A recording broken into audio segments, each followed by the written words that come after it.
Qui a mis ses livres sur l'étagère du haut? Et pourquoi mes vêtements ont-ils été réorganisés dans le placard?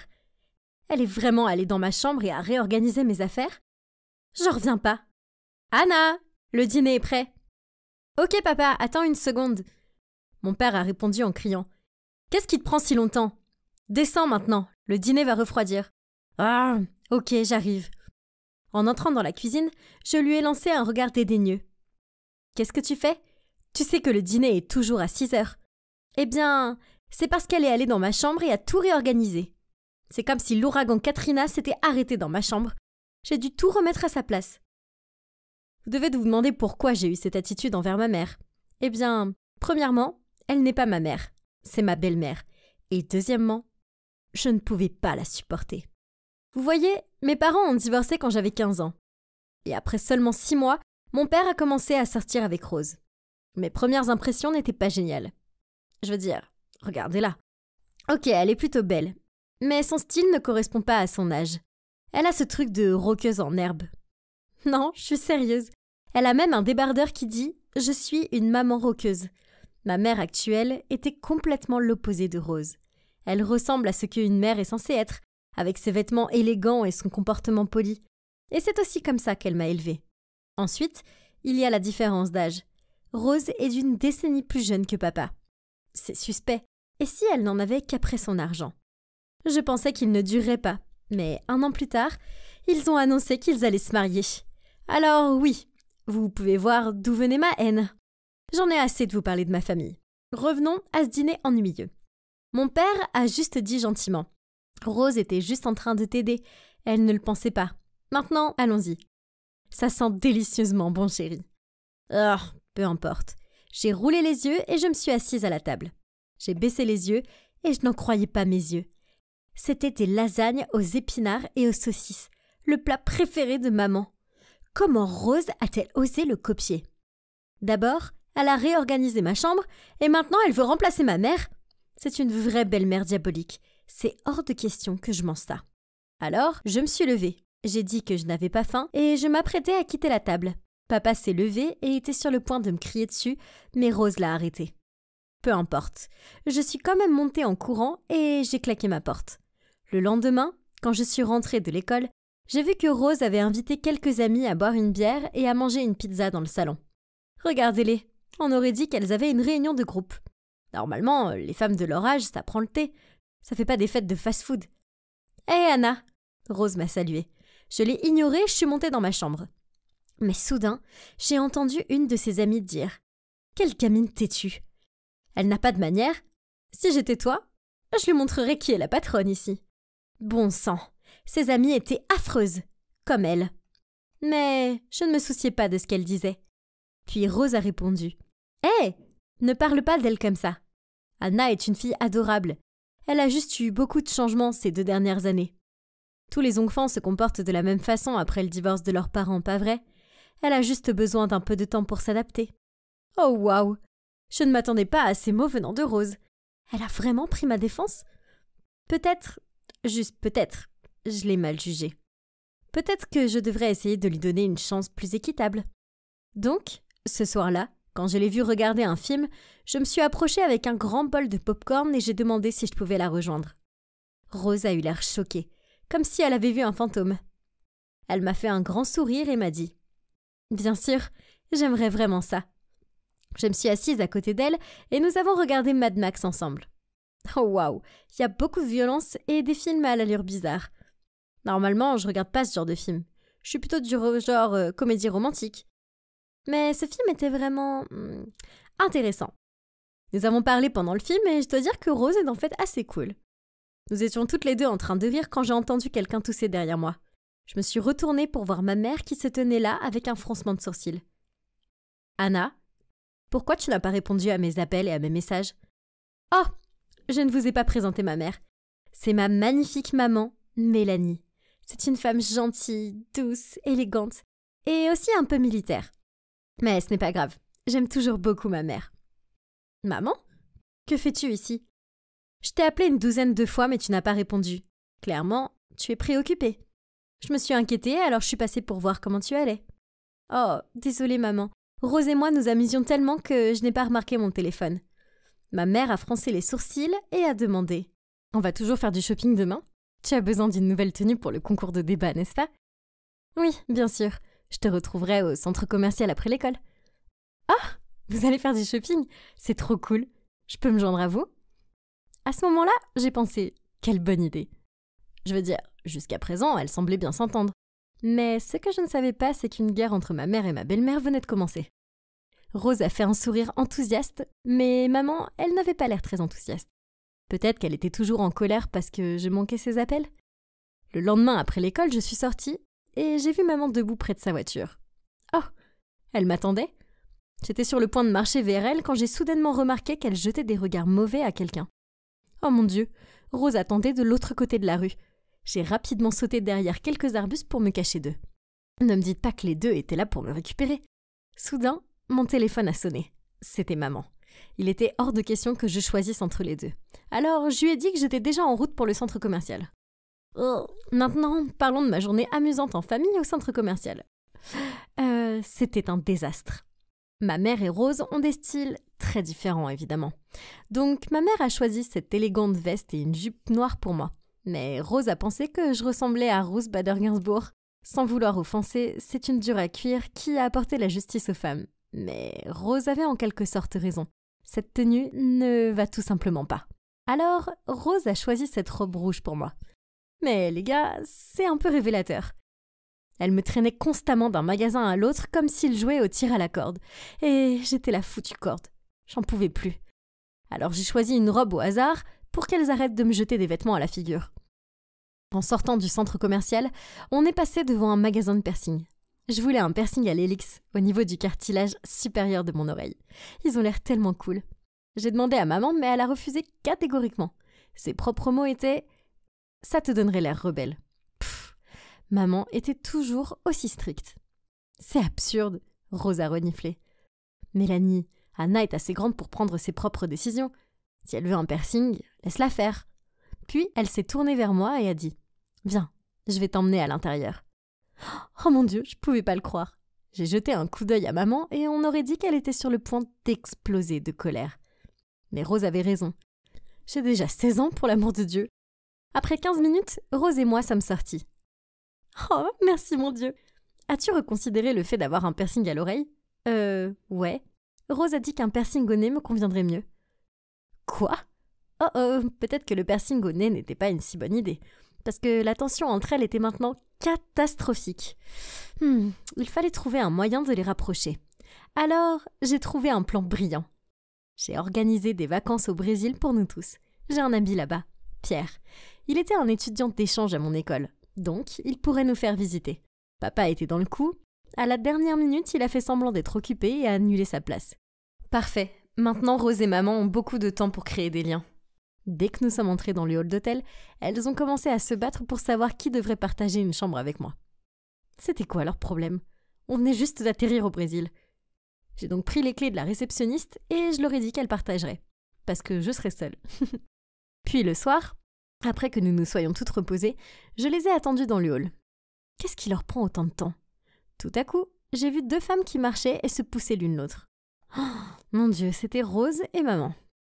J'ai essayé de rester calme et j'ai dit « Bon sang, est-ce que vous pouvez s'il vous plaît arrêter d'agir comme des enfants de la maternelle ?» Maman a ricané. Eh bien, Rose, ici présente, a pris une douche de 45 minutes alors que j'avais un besoin urgent d'utiliser la salle de bain. Tu sais à quel point mon estomac est sensible. Rose a roulé les yeux. C'est parce que j'ai une routine de beauté stricte à suivre. Au moins, tu as pu dormir un peu. Moi, je n'ai pas pu, à cause de tes ronflements de bulldozer. Je n'ai certainement pas fait ça. Puis, elles ont commencé à se regarder fixement comme deux combattantes de l'UFC. J'ai crié. « Ça suffit. Écoutez-moi. Je viens de faire une réservation pour le dîner pour que vous puissiez mieux vous connaître. J'ai des plans avec Pierre, donc je vous verrai toutes les deux plus tard. » Elles étaient sur le point de refuser, mais je leur ai jeté un regard très intense. « Eh bien, toi, tu t'amuses ? Vous deux devriez aller dans un bar. Rien ne peut égaler certains bars brésiliens. Pas d'alcool. Et soyez de retour pour 22 heures au plus tard. » Oui, je sais. Amusez-vous bien. Je les ai salués et j'ai quitté l'hôtel. Le lendemain matin, je les ai vus se parler. Vraiment se parler. Pas se chamailler. Alors je suis allée vers elles et j'ai demandé Alors, comment était ce dîner? Elles ont dit que c'était vraiment génial. Elles ont réussi à mettre leurs différences de côté et à s'entendre. Un succès. Donc maintenant, je pouvais profiter du reste du voyage. Après le petit déjeuner, Pierre est venu nous emmener faire une randonnée dans la forêt. C'était si merveilleux, l'air frais, le chant des oiseaux. Enfin, peut-être à part la chaleur et les moustiques. Pierre voulait nous emmener à cet endroit qu'il disait être parfait pour regarder le coucher de soleil. Génial. Tout se passait bien au début. Mais alors que Rose évitait une branche d'arbre, elle a accidentellement frappé ma mère. « Mon Dieu, tu m'as frappé exprès, n'est-ce pas ?»« Quoi ? C'est absurde, je faisais qu'éviter la branche. »« Ah, c'est ça, je te crois là. T'es en train de dire que je mens ? Bon les gars, arrêtez ça. Soyons plus compréhensifs et parlons des choses, comme vous l'avez fait la nuit dernière. Ok ? » C'est là que j'ai découvert qu'elle faisait semblant d'être amie pour que je n'organise plus de dîner pour elle. Oh mon Dieu, incroyable. Après que leur comédie d'amitié ait été exposée, elles ont commencé à faire de la randonnée rapide, comme si elles étaient dans une compétition ou autre. Mais ouais, après seulement 15 minutes, elles étaient épuisées et ne voulaient même plus se tenir droites. J'ai commencé à leur crier dessus. C'est génial. Votre stupide querelle gâche mes vacances. Puis, je me suis éloignée pour les éviter, mais bien sûr, pas trop loin. Tout en marchant, j'ai essayé de penser à un autre plan pour les rapprocher. Puis j'ai réalisé que je m'étais éloignée du groupe. Ok Anna, ne panique pas.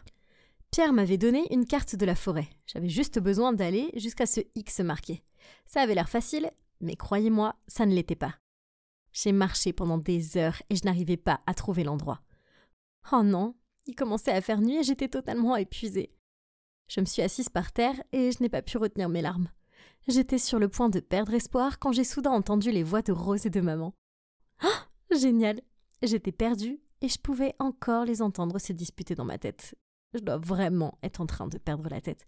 Mais attendez, soudain, elles sont apparues derrière quelques arbres. C'était vraiment elles. J'arrivais pas à y croire. J'ai couru dans leurs bras et je leur ai fait le plus gros câlin du monde. Et j'ai pleuré comme un bébé. Avant que nous allions à l'aéroport pour rentrer à la maison, Pierre est venu nous dire au revoir. Merci pour la randonnée. Et aussi d'avoir exécuté mon plan. Pas de problème, ton plan était vraiment fou, mais ça a totalement fonctionné. Après ta disparition, elles ont fait équipe pour te retrouver. Elles se sont entraidées quand l'une d'entre elles a trébuché ou s'est épuisée, et se sont mutuellement motivées. Pierre m'a fait un sourire et a poursuivi. Moi aussi j'ai paniqué quand je t'ai pas vu à notre point de rencontre. Heureusement, je t'ai quand même retrouvée. Ah oui, j'ai oublié de préciser que de faire semblant d'être perdue faisait partie de mon plan. Mais ce à quoi je ne m'attendais pas, c'était de me perdre réellement. Ah, merci mon Dieu et merci Pierre. Et vous savez quoi ? Après cet incident, ma mère et Rose sont devenues proches. Et en fait, elles sont un peu trop proches, je pense. Elles sortent même parfois sans moi. Est-ce que vous pouvez le croire ? Il s'avère que même si elles ont deux personnalités et styles très différents, elles ont toujours une grande chose en commun. Elles m'aiment toutes les deux. Bonjour à tous, je m'appelle Gabrielle et voici mon histoire sur ce qui peut arriver quand quelqu'un est trop jaloux de vous et qu'il essaye de ruiner votre vie. Tout a commencé avec ma mère. C'est une belle femme et je lui ressemblais. Alors, quand elle a divorcé de mon père et qu'on a déménagé dans une nouvelle ville, j'ai évidemment commencé dans une nouvelle école. C'est là que les problèmes ont commencé. Je suis devenue populaire très rapidement. Mais pas avec les filles. Ce sont les garçons qui étaient dingues de moi. Et ça me rendait folle. Je voulais juste une vie normale avec de bons amis. Et ce n'était pas ma faute si ma mère m'avait transmis sa beauté. Bref, il y avait une fille en particulier, Céleste, qui ne voulait rien savoir. Elle était également jolie, mais elle était sérieusement jalouse de moi dès le premier jour. Je me souviens que la première semaine, j'ai entendu des filles chuchoter dans les toilettes que j'étais plus jolie que Céleste. Puis Céleste est entrée et on aurait dit qu'elle voulait hurler. Après ça, elle a tout fait pour détruire ma vie. Dans mon ancienne école, j'étais pom-pom girl, alors je les ai rejoints dans cette nouvelle école. Mais j'ignorais alors que Céleste était la chef des pom-pom girls. Elle faisait semblant d'être gentille avec moi à l'entraînement. Puis au premier match de football, on a fait notre numéro que Céleste avait chorégraphié. Elle m'a mise au sommet de la pyramide, en équilibre sur tout le monde. J'étais si nerveuse, mais je savais que je pouvais le faire. Quoi qu'il en soit, alors que je montais là-haut, j'ai soudain vu Céleste chuchoter à la fille à côté d'elle. Puis elle a bougé, et toute la pyramide a commencé à s'écrouler. Elle voulait manifestement me faire du mal, mais ça s'est retourné contre elle et nous sommes toutes tombées sur elle. Tout ce qu'on a entendu, c'était un cri quand son bras s'est cassé. Après, elle a dit à tout le monde que j'étais maladroite et que c'était de ma faute. Mais je savais qu'elle l'avait planifié pour que je sois la seule à être blessée. Et c'est pas tout. Le bal de fin d'année approchait et ma mère m'avait fait la plus belle robe longue en soie. Je me sentais comme une princesse et j'avais hâte de voir ce que les gens allaient penser. Bien sûr, Céleste portait aussi une belle robe. Mais tout le monde me regardait moi. Je l'ai vu rouler des yeux. Et puis, alors que je dansais avec deux de mes amis, j'ai senti quelque chose se déchirer. J'ai regardé derrière moi et Céleste était debout sur ma robe. J'arrivais pas à le croire. J'ai essayé de bouger, mais elle ne bougeait pas. Et ça n'arrêtait pas de se déchirer. Soudain, je me suis retrouvée avec une mini-robe et j'avais envie de pleurer. Mais mon amie a rapidement pris des ciseaux et l'a rangée et, croyez-le ou non, elle était encore plus belle qu'avant. Ha! Une fois de plus, Céleste a essayé de me faire passer pour une idiote, mais tout lui est tombé dessus. Tout le monde était impressionné par ma robe, et j'ai même lancé une nouvelle tendance, porter des mini-robes au bal de fin d'année. Cependant, malgré toutes ces farces stupides, il y avait une chose que Céleste avait et que je n'avais pas. Un petit ami. Elle sortait avec Noé, l'un des meilleurs athlètes de l'école. Et chaque fois qu'elle était avec lui et qu'elle me voyait, elle souriait et me regardait de haut en bas comme pour dire qu'elle avait un petit ami et que moi j'en avais pas. Je me fichais de sa stupide compétitivité. Je ne me souciais même pas de ne pas avoir de petit ami. Tout ce que je voulais, c'était qu'elle me laisse tranquille. Très vite, nous sommes devenus ennemis. Je ne pouvais plus la supporter, elle et son comportement agaçant. Mais les choses ont empiré. Un week-end, ma mère m'a conduit à un match et a insisté pour rester afin de regarder ma performance de pom-pom girl. Plus tard, je l'ai aperçue en train de discuter avec un homme et elle avait l'air de passer un bon moment. J'étais heureuse de la voir sourire à nouveau de façon aussi éclatante après tout ce temps.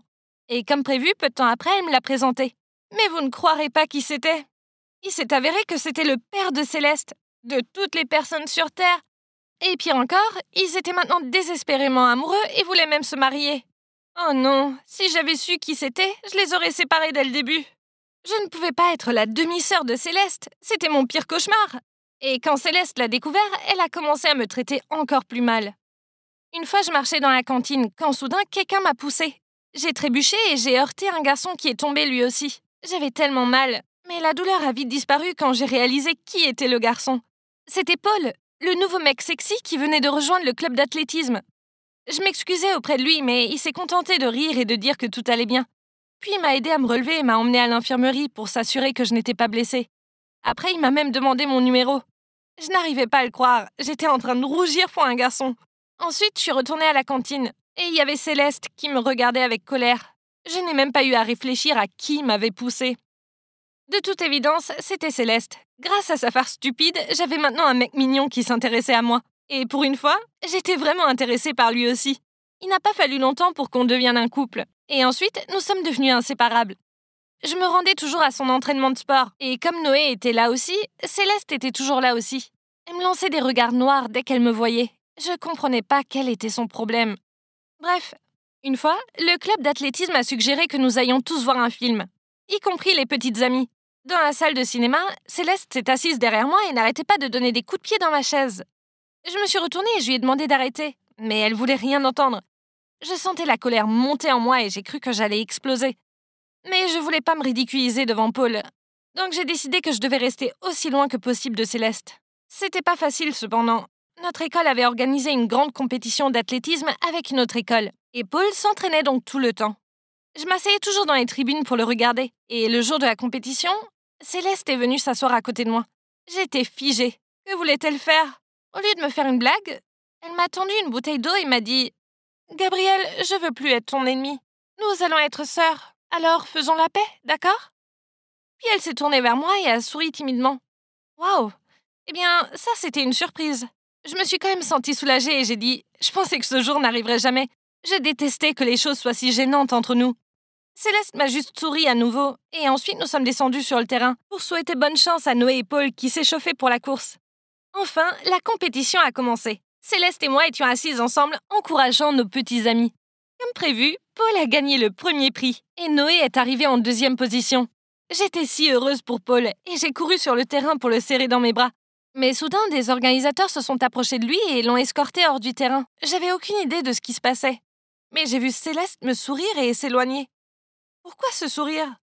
Après un moment, les organisateurs sont revenus et ont dit que Paul avait été pris en train de se doper. Donc maintenant, le premier prix irait à Noé. Quoi? Il n'y avait aucune chance que Paul fasse quelque chose d'illégal comme ça. Il n'avait jamais utilisé aucune sorte de substance pour être performant. Il était juste naturellement doué. Tout le monde a commencé à dire des méchancetés sur Paul, et je ne pouvais pas supporter ça. Donc je suis allée le retrouver. Je l'ai vu assis dans le coin du vestiaire, l'air choqué. Quand il m'a vu, il a secoué la tête et a dit Je n'ai pas eu recours au dopage. Tu dois me croire, Gabriel. Je suis pas ce genre de gars. Tout ce que j'ai fait, c'est boire l'eau que tu m'as donnée. Oh mon Dieu, la bouteille d'eau. Céleste me l'avait donnée et m'avait dit que je devais la passer à Paul pour qu'il s'hydrate avant la compétition. Je pensais qu'elle était gentille, mais bien sûr, elle ne l'était pas. C'était de Céleste dont on parlait. Elle avait planifié tout ça. Elle est allée vraiment trop loin. J'ai couru pour la trouver et j'étais en colère. Elle était contente de parler aux autres athlètes, alors j'ai attrapé son poignet et je l'ai tiré. Comment as-tu pu? Est-ce que tu essayes de ruiner la vie de Paul? Je lui criais dessus. Céleste n'a même pas été dérangée. Elle a juste souri et dit « Bah ouais, c'est ça. Et alors ?» Je tremblais à ce moment-là et j'ai dit « Tu es folle. Pourquoi tu fais ça? Qu'est-ce que Paul t'a fait? » Je l'ai fait parce que je te déteste. Tu m'as tout volé, y compris Paul. Quoi? J'étais tellement confuse. Depuis quand Céleste aime Paul? Noé est apparu à ce moment précis et il avait manifestement entendu ce qu'elle disait. Il a commencé à crier. Tu m'as dit que t'avais fait ça pour m'aider à gagner. Mais non, t'es une sale menteuse. Alors t'es juste jalouse de Gabriel, c'est ça? Ok, maintenant tu peux courir après ton Paul comme tu veux. C'est fini entre nous. Céleste était choquée. Elle essayait d'expliquer qu'elle avait fait ça pour lui, qu'il l'avait mal comprise, mais il ne voulait même pas la regarder. Il a dit « Tu t'en sortiras pas comme ça, Céleste. Je vais le dire aux organisateurs tout de suite. » Céleste a essayé de l'arrêter, mais il l'a repoussée. Et elle a fini par tomber par terre où elle a fondu en larmes. Eh ben, elle le méritait. Je suis repartie chercher Paul et les organisateurs ont annoncé qu'il y avait quelques problèmes avec les résultats et que la compétition serait répétée le week-end suivant. Paul avait l'air si heureux et m'a pris dans ses bras. Tout s'est bien passé à la fin, du moins pour Paul et moi. Paul a encore gagné la première place et maintenant il va participer à la compétition internationale. Quant à Céleste et Noé, ils ont rompu. Céleste a déménagé dans une autre ville avec sa mère et Noé a été renvoyé du club d'athlétisme. Par ailleurs, ma mère et le père de Céleste vont bientôt se marier. Et même si je ne supporte pas Céleste, je vais quand même y aller, parce que ça signifie beaucoup pour ma mère. Au moins, je n'ai pas besoin de vivre dans la même maison que Céleste. C'est la personne la plus envieuse que je n'ai jamais rencontrée. Et ça ne lui a rien apporté de bon. La jalousie est vraiment un poison. C'est bien mieux d'être heureux avec ce que t'as. Pas vrai? Ok Cupcake, dis ah. Ah. Oh, ils étaient vraiment en train de se nourrir l'une l'autre. Sérieusement, comment j'étais censé me concentrer sur le film avec eux en train de faire ça? C'est dégueulasse. Agacé, je me suis levé, j'ai renversé mon seau de popcorn sur leur tête et je suis parti. Ne paniquez pas, je ne suis pas fou. Ce n'était pas n'importe quel couple, non, je les connaissais bien. La fille Béatrice, c'est ma meilleure amie. D'aussi loin que je me souvienne, c'était juste elle et moi. Les meilleurs amis du monde. Mais un jour, ce type, Adam, a débarqué de nulle part et hop, ils ont commencé à sortir ensemble. Vous savez ce qui était le pire? Ce Adam avait 2 ans de moins que nous. Ils étaient si immatures. Sérieusement, à chaque fois que je faisais des plans avec Béatrice, ils nous suivaient aussi. Soudain, mon téléphone a sonné. C'était Béatrice. J'ai levé les yeux au ciel en répondant, sachant qu'elle allait être furieuse. « Stéphane, comment as-tu pu? Je n'arrête pas de trouver du popcorn dans mes cheveux. C'est dégoûtant, tu es si enfantin. » Ouais, peu importe. C'était elle qui m'avait transformé en 5e roue du carrosse pour notre soirée cinéma prévue. J'ai mis fin à l'appel. J'avais fini de lui parler. C'est alors que j'ai vu l'article des nouvelles apparaître sur mon téléphone. Il y avait une alerte météo pour un orage magnétique bizarre. Il était conseillé à tout le monde de rester chez soi et d'éteindre tous les appareils électroniques. Ça me convenait, ce n'était pas comme si je voulais rester en dehors de toute façon. Je suis donc rentré chez moi et me suis endormi directement. Le lendemain matin, je me suis réveillé et hey, pourquoi mon père était-il assis au bout de mon lit? Je me suis frotté les yeux et lui ai demandé ce qui se passait. Il semblait perdu dans ses pensées, puis il a posé sa main sur mon épaule et a dit « Rien mon fils, si tu as envie de parler, je suis là pour toi, je comprends. » Puis il a quitté ma chambre. Hein? Qu'est-ce qui s'est passé? Je suis descendu pour le petit déjeuner, c'est alors que j'ai entendu ma grand-mère dire « Je vais vous prouver qu'il ne l'est pas. » Puis j'ai entendu papa dire « Maman, ce n'est pas grave, même si c'est vrai, c'est toujours notre Stéphane. » Mais quand je suis rentré dans la cuisine, ils se sont tués et m'ont regardé. J'ai dit « Hey, les gars, c'est quoi le problème ?» Alors ma mère a répondu en me passant une assiette de crêpes. « Rien, fils. » Même ma petite sœur Laïla se comportait bizarrement. Elle m'a fait un sourire bizarre puis a secoué la tête. Ok, c'était bizarre, mais j'ai juste haussé les épaules et j'ai mangé mon petit-déj. Après, maman m'a demandé de l'aider dans la rocaille. Oui, bien sûr, je veux dire, ce n'est pas comme si j'avais quelque chose de mieux à faire. Mais laissez-moi vous dire que ces pierres sont beaucoup plus lourdes qu'elles n'en ont l'air. Alors que je me battais pour en porter une, j'ai soufflé à maman. Où veux-tu que je mette ça? C'est si lourd, tu peux pas appeler papa pour aider? En secouant la tête, elle a dit « Non, tu peux le faire, tu n'es pas un garçon faible. » Puis elle a continué à me demander de porter le tas de pierres dans tout le jardin. J'ai continué jusqu'à ce que j'ai le bras gelé et que je n'y arrive plus. J'ai dit à maman que j'avais besoin de faire une pause et j'ai commencé à me diriger vers l'intérieur. Elle m'a crié après « Non, tu peux le faire tout seul, tu es un grand garçon fort. » Je ne comprends pas. Pourquoi ne voyait-elle pas que j'étais épuisé? C'est alors que j'ai aperçu Béatrice qui me regardait par-dessus la clôture. Elle m'a souri et m'a fait signe de venir. Attends un peu, elle n'était pas encore fâchée contre moi? Qu'est-ce qui avait changé alors? Je m'en fiche, j'avais besoin d'échapper à maman. Alors je suis allé la voir, elle s'est excusée pour hier, puis m'a demandé si je voulais aller faire du shopping. J'ai accepté, n'importe quoi pour éviter de me trimballer des pierres. Alors que je me dirigeais vers la voiture de Béatrice, j'ai aperçu mon voisin devant sa maison. Je lui ai souri, mais il m'a jeté un regard bizarre et s'est mis à rire. J'ai rapidement baissé les yeux sur mon pantalon. Non, je n'avais pas oublié de remonter ma fermeture éclair. Alors, pourquoi se moquait-il de moi? Je pensais à la façon dont tout le monde était bizarre pendant que je montais dans la voiture, puis j'ai pensé tout haut. Peut-être que c'est la tempête, elle a rendu tout le monde fou. Puis j'ai raconté à Béatrice toutes les choses folles qui s'étaient passées. Elle a hoché la tête et a dit « Ouais, ça doit être à cause de la tempête. » C'était logique, parce que j'avais lu des articles sur les orages magnétiques et comment ils pouvaient avoir un impact sur l'humeur des gens et tout ça. Au centre commercial, nous sommes entrés dans un magasin, je l'ai aidé à choisir des vêtements à essayer. J'ai choisi une robe violette et je lui ai dit que c'était une belle couleur, quand soudain ma grand-mère a surgi de nulle part et a dit « Non, tu ne l'aimes pas. Suis-moi, je vais te trouver d'autres vêtements. » Et avant que je puisse comprendre ce qui se passait, elle me tirait hors du magasin. J'étais tellement confus. « Mamie, pourquoi es-tu ici? Vous m'avez suivi ?» Elle m'a souri et m'a répondu « Pierre, chéri, ne me blâme pas de vouloir le meilleur pour toi. » Hein? C'était étrange, mais bon. J'étais sur le point de m'acheter de nouveaux vêtements, donc je ne pensais pas avoir besoin de me poser plus de questions à ce sujet. Nous avons fini dans ce magasin vintage, j'avais l'impression d'être dans une boucle temporelle. Tous les articles étaient des années 80 ou même plus vieux. Elle a commencé à prendre des articles sur les rails et à dire des choses comme « Oh, j'aime bien celui-là » et « Tu serais très beau avec ça ». Ce n'était pas mon style. Mais mamie avait l'air si contente et je ne voulais pas la blesser. Alors oui, j'ai fini par essayer les vêtements. J'étais ridicule. Grand-mère semblait ravie. Elle a halté, applaudi et s'est exclamée « Oh là là, tu es un si beau garçon !» Pendant que Béatrice s'efforçait de ne pas rire. Après cela, nous sommes tous rentrés à la maison, et oui, je portais le drôle de costume. Tout le monde me montrait du doigt et se moquait de moi, mais mamie ne semblait pas s'en rendre compte.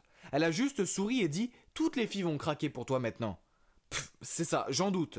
Plus tard, j'étais dans ma chambre m'occupant de mes affaires quand mon téléphone a sonné. « Hé, je vais dans la même université que toi. Je t'ai vu hier et j'aime ton style. Ça te dirait de sortir un jour ?» Lily X. C'était l'idée que quelqu'un se faisait d'une blague. Je ne connaissais pas ce numéro ni cette fille Lily. Qu'est-ce qui se passe? L'orage magnétique avait rendu tout le monde fou et je semblais être le seul à rester sain d'esprit. J'ai immédiatement répondu par texto que je n'étais pas intéressé. Mais bon sang, cette fille était têtue et elle n'arrêtait pas de m'envoyer des textos. Le jour suivant, le comportement bizarre de mamie a continué, ce qui me stressait.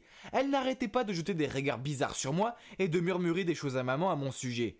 Et puis une fois, elle m'a suivi alors que je me rendais au magasin et m'a demandé pourquoi je ne portais pas la tenue qu'elle m'avait achetée. Quand je lui ai dit qu'elle était dans la blanchisserie, elle a eu l'air contrariée, à secouer la tête et à marmonner quelque chose comme quoi je ne trouverais jamais une gentille jeune fille avec mes vêtements délabrés. J'ai essayé d'en parler à Béatrice, mais vous l'avez deviné, elle était trop occupée avec Adam pour parler. Alors dans ma solitude, je me suis tourné vers Lily. Elle a été très gentille et m'a dit que ma grand-mère avait probablement une crise de vieillesse. Car la même chose était arrivée à sa grand-mère et que nous devrions nous rencontrer dans le parc pour en discuter. J'ai accepté de la rencontrer et pendant que j'attendais qu'elle se montre, un type au look de star de cinéma s'est approché. Au début, j'ai cru qu'il allait me demander le chemin ou quelque chose comme ça. Mais ensuite, il a dit d'une voix charmeuse « Hey, tu es à l'heure !» Puis avant que je puisse dire quoi que ce soit, il a continué. « C'est moi, Lily. » Mais qu'est-ce qui se passe? C'était insensé. Je lui ai demandé « Ok, alors, à quel jeu tu joues ?» Il a eu l'air confus puis a secoué la tête et a dit « Je veux juste passer du temps avec toi ». Puis il s'est rapproché de moi et s'est appuyé sur mon épaule. Je l'ai repoussé et j'ai fait un pas en arrière. « Oh non, non, je ne suis pas gay !»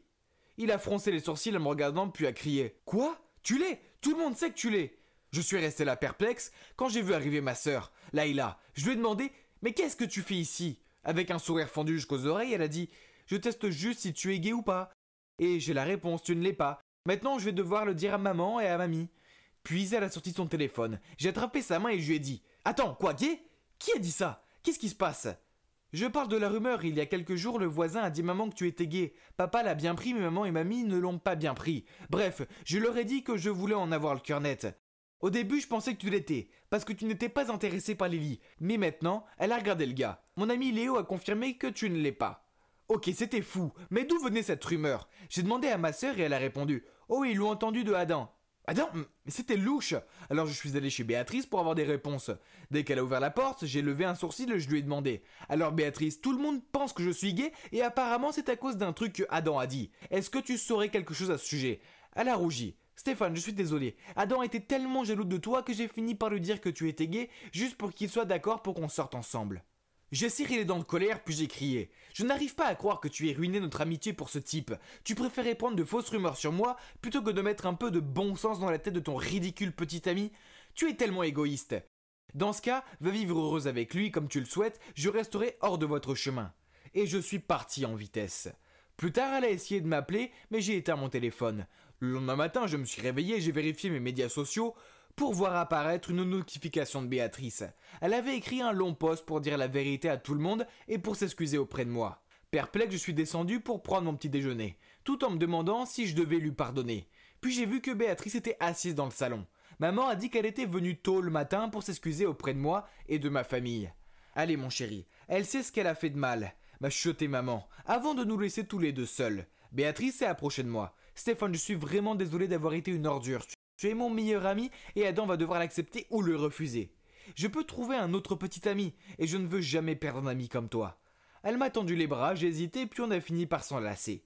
Ainsi Béatrice et moi sommes à nouveau meilleurs amis. Ma famille, elle, est redevenue aussi folle qu'avant. C'est vrai que ce n'était pas cool de la part de Béatrice de lancer une rumeur sur moi. Mais si j'étais gay, qu'est-ce que ça ferait? J'ai dit à mamie et à maman, je suppose qu'elles sont toutes les deux vieux jeux et qu'elles doivent s'adapter un peu plus à notre époque et réaliser que ça n'a pas d'importance que j'aime les filles ou les garçons.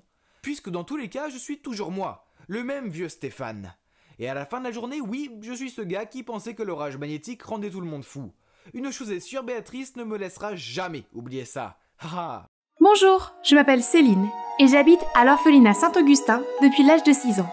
Mais en fait, je ne suis pas orpheline. Mes parents sont des agents spéciaux aux identités secrètes. Chérie, si un jour quelqu'un de louche te demande des informations sur tes parents, sauve-toi. J'étais habituée à ces visites fugaces de mes parents. Ils entraient et sortaient la nuit, passaient le peu de temps qu'ils avaient avec moi et se retrouvaient toujours pour mon anniversaire. Et même si je ne les voyais pas beaucoup, ils m'ont appris des choses formidables. À l'âge de 12 ans, je parlais couramment 5 langues. Je pouvais jouer de plusieurs instruments et faire un coup de pied à quiconque qui le méritait. Même si je menais une vie secrète et que je ne voyais pas souvent mes parents, je me sentais chanceuse de les avoir tous les deux dans ma vie. C'est mon 17e anniversaire, un jour qui devrait me réjouir au plus haut point. Mes parents viennent toujours me rendre visite ensemble, mais cela fait un bail que j'attends ici et je n'ai aucun signe d'eux. C'était la première année que cela arrivait. Je n'ai pas du tout aimé ça, il y avait vraiment quelque chose qui clochait. Le lendemain, à l'église, nous chantions des hymnes lorsque j'ai aperçu dans la foule un homme étrange qui me regardait fixement. Mon instinct me disait qu'il se passait quelque chose, alors je l'ai écouté parler à une nonne.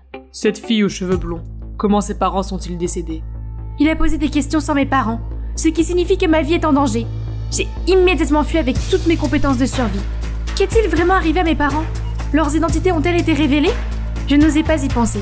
Je m'assurais que personne ne me suivait avant de me rendre dans le métro et de chercher un coffre à bagages. C'est là où je devais entamer une fuite pour ma survie. J'ai attendu qu'il n'y ait personne pour l'ouvrir avec ma clé. À l'intérieur, il y avait de l'argent, un dossier sur la vie d'une jeune fille, de l'enfance à la vieillesse, et une lettre. Notre chère Céline, nous sommes vraiment désolés que tu n'aies pas eu l'enfance normale que tu méritais. Ne doute jamais que nous te chérissons et t'aimons de tout notre cœur. Si tu lis ceci, c'est que nos identités ont été compromises. Nous avons inclus les documents pour ta nouvelle identité. Reste forte, nous serons bientôt réunis. Ta mère et ton père aimant, XO. Si mes parents pouvaient organiser tout cela pour moi, je pense qu'ils pouvaient faire face à n'importe quoi et me revenir bientôt. Me voici donc sous ma nouvelle identité, Diane. J'arrive en Australie. Mes parents m'ont laissé juste assez d'argent pour prendre un nouveau départ ici, payer le loyer et les frais de scolarité. Comme c'est banal, les parents de Diane étaient des chercheurs en Arctique. Elle vient d'une famille modeste et a fréquenté des écoles publiques, puis a travaillé comme comptable de bureau, ne s'est pas mariée et n'a pas eu d'enfant. Tout était d'une sûreté ennuyeuse. Le fait est que si je devais être quelqu'un d'autre, je devais au moins être quelqu'un d'intéressante. Alors, je n'ai pas commencé l'école. Au lieu de cela, j'ai créé et adopté l'identité de Harper, 20 ans, et j'ai lancé ma première idée pour gagner de l'argent, le mariage à la demande. Avec tout ce que j'avais appris de mes parents, je pouvais gagner beaucoup d'argent. Et, en même temps, découvrir à quoi ressemble une famille normale. C'est parfait. D'abord, je suis devenue médecin diplômé de Harvard pour que les parents de ce privilégié lui donnent son héritage. Ensuite, une aristocrate huppée qui a sauvé mon client d'un affreux mariage arrangé. Et enfin, une gentille fille qui a aidé mon client à intimider ses amis méchants. Dès que mes clients atteignaient leurs objectifs, le contrat prenait fin et nous nous séparions. Avant même de m'en rendre compte, j'avais épousé 9 hommes en 8 mois en tant que Harper. Et j'étais devenue extrêmement riche. Mais il s'est avéré que les cas que j'ai pris étaient tous des familles anormales. Ce 10e contrat sera mon dernier. Je dirai alors au revoir à Harper et j'irai à l'université en tant que Diane, avant de perdre toute confiance en la possibilité de fonder la famille de mes rêves. Mais alors que je me rendais à mon rendez-vous, je jure que cette voiture me suivait. Ça pourrait être mes parents ou quelqu'un de dangereux. Il n'y a qu'une seule façon de le savoir. Il ne me reste plus qu'à attendre. S'ils étaient dangereux, je me jetterais de cette falaise puis je nagerais pour me mettre à l'abri. C'est alors que j'ai vu ce type à la mine étourdie regarder à travers ma fenêtre. Il a brandi un contrat de petit ami temporaire. Hey, je veux juste discuter. Serait-ce mon 10e client? Il avait l'air inoffensif. Alors je suis descendue de la voiture. Je suis Carl du palais de justice. Vous avez été très occupé, j'ai donc été chargé d'enquêter sur vous. À ma connaissance, il n'est pas illégal de se marier plusieurs fois, n'est-ce pas? Non, seulement s'il s'agit de vrais mariages. Carl, il ne me reste qu'un client et je ne l'épouse pas. Je suis sa petite amie temporaire, ce qui est légal, je crois. Alors, est-ce qu'il y a une chance que tu puisses fermer les yeux une dernière fois? Légal ou pas, je vous conseille vivement de quitter ce travail et de faire quelque chose de plus moral. À ce moment-là, une voiture noire s'est arrêtée et un homme s'est dirigé vers nous. Oh non, il m'avait trouvé! Je suis désolée de t'avoir mis dans le pétrin. Je me suis retournée, prête à sauter. Mais Carl m'a soudain retenu la main. Ce n'est pas la peine. Mon patron ne te fera pas de mal. D'ailleurs, je n'ai encore parlé à personne de tes contrats. Cet homme est donc son patron au tribunal. Il s'avère que lui et sa femme ont vu Carl sur le chemin de l'aéroport et sont venus lui dire bonjour. C'est plutôt révélateur si cette fille préfère sauter dans la mer plutôt que de sortir avec toi. Il avait l'air vraiment gêné et je me sentais mal pour lui. Sans réfléchir, je me suis accrochée à son bras et je lui ai lancé mon plus beau regard d'adoration. En fait, nous sommes profondément amoureux. Je suis accro à l'adrénaline, mais Carl est tellement strict sur ce genre de choses. Tu as raison. Si Carl s'était un peu assoupli, il aurait peut-être été promu à l'heure qu'il est. Après leur départ, j'ai expliqué à Carl que mon travail consistait à aider les gentils garçons à éviter les ennuis inutiles, ce qui n'a rien d'immoral. J'étais sur le point de partir quand il m'a soudainement arrêté. Je pouvais voir que son attitude avait changé. S'il te plaît, passe un contrat avec moi. Je sais que tu peux m'aider à améliorer ma communication et à obtenir une promotion. Tu peux voir à quel point je suis désespérée en ce moment. Je n'étais pas sûre. Le numéro 10 était censé être mon dernier client, mais regardez juste ce visage désemparé. D'accord, mais en échange, tu dois être un petit ami attentif. Et je veux dîner avec toi et ta famille tous les soirs. Carl a eu l'air un peu confus, mais il a fini par accepter. C'était probablement ma dernière chance de vivre une vie de famille. J'ai une règle stricte de ne pas épouser 2 personnes en même temps. Alors, je vais rencontrer mon autre client pour annuler gentiment notre contrat. Céline, est-ce que c'est toi? Céline? Il connaissait mon prénom? Oh mon Dieu, c'est Mathieu, le pianiste talentueux de l'orphelinat. Oh non, c'est terrible, il pourrait me dévoiler? J'ai été adoptée et je m'appelle Harper maintenant. Mes parents adoptifs se sont révélés être une déception. J'ai dû falsifier mon identité pour pouvoir travailler. Je comprends. C'est tellement difficile pour des orphelins comme nous de survivre. Oui, c'est vrai. Les choses sont devenues difficiles pour moi, alors j'ai dû prendre un autre travail en urgence. Je ne peux pas prendre 2 boulots à la fois. Je suis désolée de devoir annuler notre contrat. Oui, à ce sujet, je viens d'annoncer publiquement que j'avais une petite amie. Le pianiste prodige Mathieu a confirmé qu'il sortait avec quelqu'un? Mathieu, je ne peux vraiment pas faire ça. Dis-moi juste qui est ton autre client. Je peux passer un accord avec lui. Je ne peux pas être avec les 2 à la fois, alors j'ai convoqué une réunion d'urgence. Un article m'a accusé d'avoir un comportement inapproprié envers les femmes artistes. C'est complètement faux. J'ai besoin d'une petite amie pour que le public voit que je ne suis pas une ordure. Je veux cette promotion. Si tu m'aides pas, je te dénonce publiquement. Comme si c'était important. Je vais juste te ramener aux États-Unis. Non, je ne peux pas retourner là-bas. Et je ne veux pas non plus être sous les projecteurs. Voilà ce que je vais faire, Carl. Je serai ta petite amie en semaine et je ferai tout pour t'aider à obtenir une promotion. Et Mathieu, je serai ta petite amie. Enfin, je ferai semblant d'être ta petite amie le week-end. Mais mon visage ne doit pas apparaître dans les médias, d'accord? Une fois que c'est fait, alors au revoir Harper et bonjour la simple et sans problème Diane. Tout ce que j'ai à faire, c'est de jouer de la musique pendant que Mathieu écoute et laisser les paparazzi prendre des photos. J'ai toujours admiré ta façon de jouer. Elle ne suit aucune règle et c'est ce qui la rend si intrépide et amusante.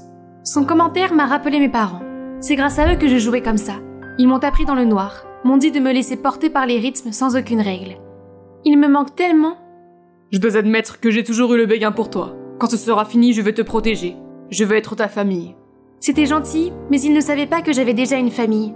Je devais juste être patiente, et il finirait par revenir. En semaine, je rejoignais Carl pour déjeuner au travail, et je l'aidais à parler à ses collègues et à son patron grincheux. Le soir, je suis allée chez lui, et je lui ai donné des conseils sur la manière d'être plus charismatique et amener les gens à s'intéresser à lui. Je lui ai également appris à marcher sans s'avachir et à saluer poliment les gens. Bonjour, monsieur Canapé. Vous avez l'air en pleine forme aujourd'hui. Oh, madame la lampe, ça va? Vous ne devriez pas perdre plus de poids, vous êtes déjà magnifique. N'est-ce pas trop? Je n'ai jamais parlé comme ça avant. Tu t'en sors très bien? Carl a suivi tous mes conseils. Il est peut-être un peu maladroit, mais d'une façon mignonne et attrayante. Pourtant, ce que j'attendais le plus, c'était de rejoindre sa famille pour le dîner. Je n'avais jamais connu l'atmosphère chaleureuse d'un dîner de famille. Qui aurait cru que Carl était un si bon cuisinier et qu'il était si gentil? Après une semaine, Carl a des amis au travail et son patron lui a donné des responsabilités supplémentaires. Pendant ce temps, la réputation de Mathieu a également rebondi grâce à des articles tels que « Il ne va pas être entouré d'autres filles parce qu'il est passionnément amoureux de cette incroyable muse ». Une semaine effrénée s'est rapidement écoulée, qui s'est terminée par la célébration du nouveau poste de Carl par sa famille. Tout cela grâce à moi. J'étais tellement émue que j'ai failli pleurer, mais j'ai remarqué que Carl n'avait pas l'air dans son assiette. Il était peut-être déçu car il savait que notre contrat prenait fin. Après le dîner, nous nous sommes promenés dans le jardin, puis il s'est mis à parler. Qui es-tu vraiment? J'étais super surprise. Puis il m'a dit que l'une de ses nouvelles tâches consistait à enquêter sur une fille appelée Diane, qui était entrée dans le pays, puis s'était volatilisée. Je sais que tu es Diane. Je peux reconnaître ses yeux n'importe où. Oui, je suis Diane, mais j'ai utilisé une fausse identité pour gagner de l'argent. Je sais que tu m'as encore. C'est bon, tu m'as aidé, alors je vais t'aider aussi. J'ai bidouillé quelques informations. Merci Carl, ça me touche beaucoup. Je savais à quel point les lois étaient importantes pour lui, mais il les a quand même enfreintes. Pour moi. En fait, j'ai quitté mon travail. Quoi? Et ta promotion? Tu as fait tellement d'efforts pour ça? C'est pas grave, je me suis rendu compte que je n'aimais pas trop ça. Je me sentais très mal qu'il ait abandonné son travail à cause de moi. Mais il n'avait plus besoin de moi. Notre contrat devait prendre fin, n'est-ce pas? Maintenant, il est temps de mettre fin au contrat de Mathieu, et je pourrais alors redevenir Diane. Cependant, je me suis présentée à la villa devant une nuée de journalistes. Êtes-vous la petite amie de Mathieu? Sortez de la voiture, s'il vous plaît. Êtes-vous la fille qui sort avec lui pour l'argent, pas pour l'amour? S'il vous plaît, montrez-vous et confirmez l'information. La nouvelle selon laquelle la petite amie de Mathieu ne se mariait que pour l'argent avait été divulguée. Je suis restée assise sans savoir quoi faire. Puis j'ai vu Mathieu sortir de la villa, main dans la main avec une fille aux cheveux brillants. Ces rumeurs sur ma petite amie ne sont que des mensonges. Anne est une personne merveilleuse et je ne pourrais être plus heureux. Oh, je suppose que c'est plutôt intelligent de sa part. Trouver quelqu'un avec un bon historique était le seul moyen de sauver sa réputation. Au revoir Mathieu, je te souhaite bonne chance. Il semble qu'il n'ait pas pu ruiner sa carrière pour me protéger comme Carl l'a fait. Maintenant j'étais libre d'être Diane et d'aller à l'école publique que mes parents voulaient que je fréquente. Je me demandais quand vous alliez vous montrer. Vous êtes plutôt populaire. Un homme avec une cicatrice a posé des questions sur vous. Quelqu'un avec une cicatrice cherchait Diane? Au moment où j'ai réalisé que quelqu'un m'épiait derrière la porte, mon instinct m'a dit de m'enfuir pour sauver ma vie. Je me suis précipitée vers la fenêtre et j'ai sauté en bas, juste pour voir Carl me regarder. Qu'est-ce que tu fais là? Je voulais te voir, alors j'ai cherché Diane. Je ne m'attendais pas à te trouver ici, mais je t'aime beaucoup et... Pas de temps à perdre, ils nous ont vus ensemble, alors je l'ai entraîné avec moi. Tu conduis comme une folle, Diane. Qui sait? Pourquoi nous poursuivent-ils? Je ne sais pas. Tout ce que je sais, c'est qu'ils sont dangereux. Il a sorti son téléphone pour appeler la police, mais je l'ai arrêté. Pas de flic. Je ne peux faire confiance à personne d'autre qu'à moi-même. Je suis désolée de t'avoir entraîné dans ce pétrin. Mes parents m'ont souvent dit, la meilleure façon d'échapper à une poursuite est de sauter dans l'eau. Aussi fou que cela puisse paraître, fais-moi confiance. J'ai pris un virage brusque et j'ai plongé la voiture directement dans la mer. Dans l'eau, j'ai détaché la ceinture de sécurité et je me suis retournée pour voir que Carl l'avait déjà fait. Il m'a pris la main et nous avons nagé à travers la fenêtre. Les vagues nous ont fait dériver sur une plage, mais je n'avais plus la force de bouger. Ils vont nous attraper. Céline, ma chérie, réveille-toi s'il te plaît. J'ai frotté mes yeux et j'ai vu le sable doré, Carl et... ma mère et mon père. Je suis... morte? Maman? Non, ma chérie, tu es bien vivante. Il s'est avéré que les personnes qui nous poursuivaient étaient mes parents. Après 10 ans en mission, ils ont finalement éliminé le gang criminel et ont pris leur retraite. Papa a fini par avoir cette cicatrice, mais c'est fini maintenant. Nous pouvons enfin être une famille normale. Tu nous as rendu la tâche difficile pour te retrouver en utilisant une autre identité. Nous aurions dû savoir que notre fille rusée aurait créé une vie plus compliquée. Tel père, telle fille. Hein? Tu n'es pas Diane? Karl, je m'appelle Céline. Maman, papa, voici Karl, mon petit ami. C'était trop mignon de le voir rougir. Puis il a rapidement tendu la main et s'est présenté à eux. Je suis ravie de vous rencontrer. J'aime beaucoup votre fille et je l'aimerai toujours, même si elle est très malicieuse. Il s'avère qu'il est assez formidable d'être Céline. J'ai commencé l'école en tant que moi-même et jusqu'à présent, tout va bien. Je vis avec mes parents qui sont gentils, talentueux et normaux. Nous passons les meilleurs moments ensemble. Et je sors avec ce chef mignon et attentionné. Le mieux, c'est que je peux enfin arrêter de courir me sauver et profiter des gens que j'aime le plus. Le voilà, ma personne préférée sur Terre. Il devrait être le premier à voir ça. Ivan, regarde, j'ai réussi. J'ai passé mes examens en étant première de ma classe. Wow, c'est incroyable. Regarde notre petite génie. Tu sais, quand on a fait l'algèbre, j'étais terrifiée. Mais je me suis dit que c'était juste des maths. J'ai compris ça et boum, regarde, j'ai eu un A. Bien sûr, tu l'as fait. Tu es un génie, la meilleure d'entre nous. J'ai faim. Je vais balayer ses côtés pour qu'on puisse rentrer plus tôt. Ma sœur est un génie, génie. Tu es littéralement le pire chanteur de tous les temps. Après cela, nous nous sommes dépêchés de rentrer à la maison et avons cherché quelque chose pour remplir nos estomacs vides. On dirait que maman a laissé des arepas dans le frigo. Tu sais que je déteste ça, c'est dégueulasse. Premièrement, il ne faut jamais dire que la nourriture est dégueulasse. Un simple je n'aime pas ça suffit. Deuxièmement, j'ai eu une prime au travail aujourd'hui. Allez, je t'offre un hamburger au chorizo. Un burger au chorizo? Attends, mais tu dois économiser ta prime pour... Oublie ça. Ce soir, on fait la fête, mi amor. Youpi! Bonjour à tous, je m'appelle Mirabelle et je viens de Colombie. Voici mon frère Ivan. Ensemble, nous formons la meilleure équipe du monde. Notre mère travaillait de longues heures comme secrétaire de mairie pour un salaire à peine suffisant. Et même si mon frère nous aidait avec l'argent qu'il gagnait en faisant des petits boulots dans la ville, nous n'en avions jamais assez. Mais Ivan était plein d'idées pour nous aider à oublier ce qui nous manquait. J'ai tellement froid. Notre radiateur est cassé. Maman a appelé et c'est trop cher de le réparer. Je suis vraiment désolée, les gars. Mais si je paye pour ça, je ne sais pas si nous aurons assez à manger. C'est bon, maman. J'ai une idée. Déplaçons tous nos lits dans la cuisine et utilisons la poêle pour nous réchauffer. Mirabelle, tu as toujours voulu aller camper, n'est-ce pas? Aujourd'hui, nous allons camper dans la cuisine. Génial! Il sait toujours comment renverser la situation.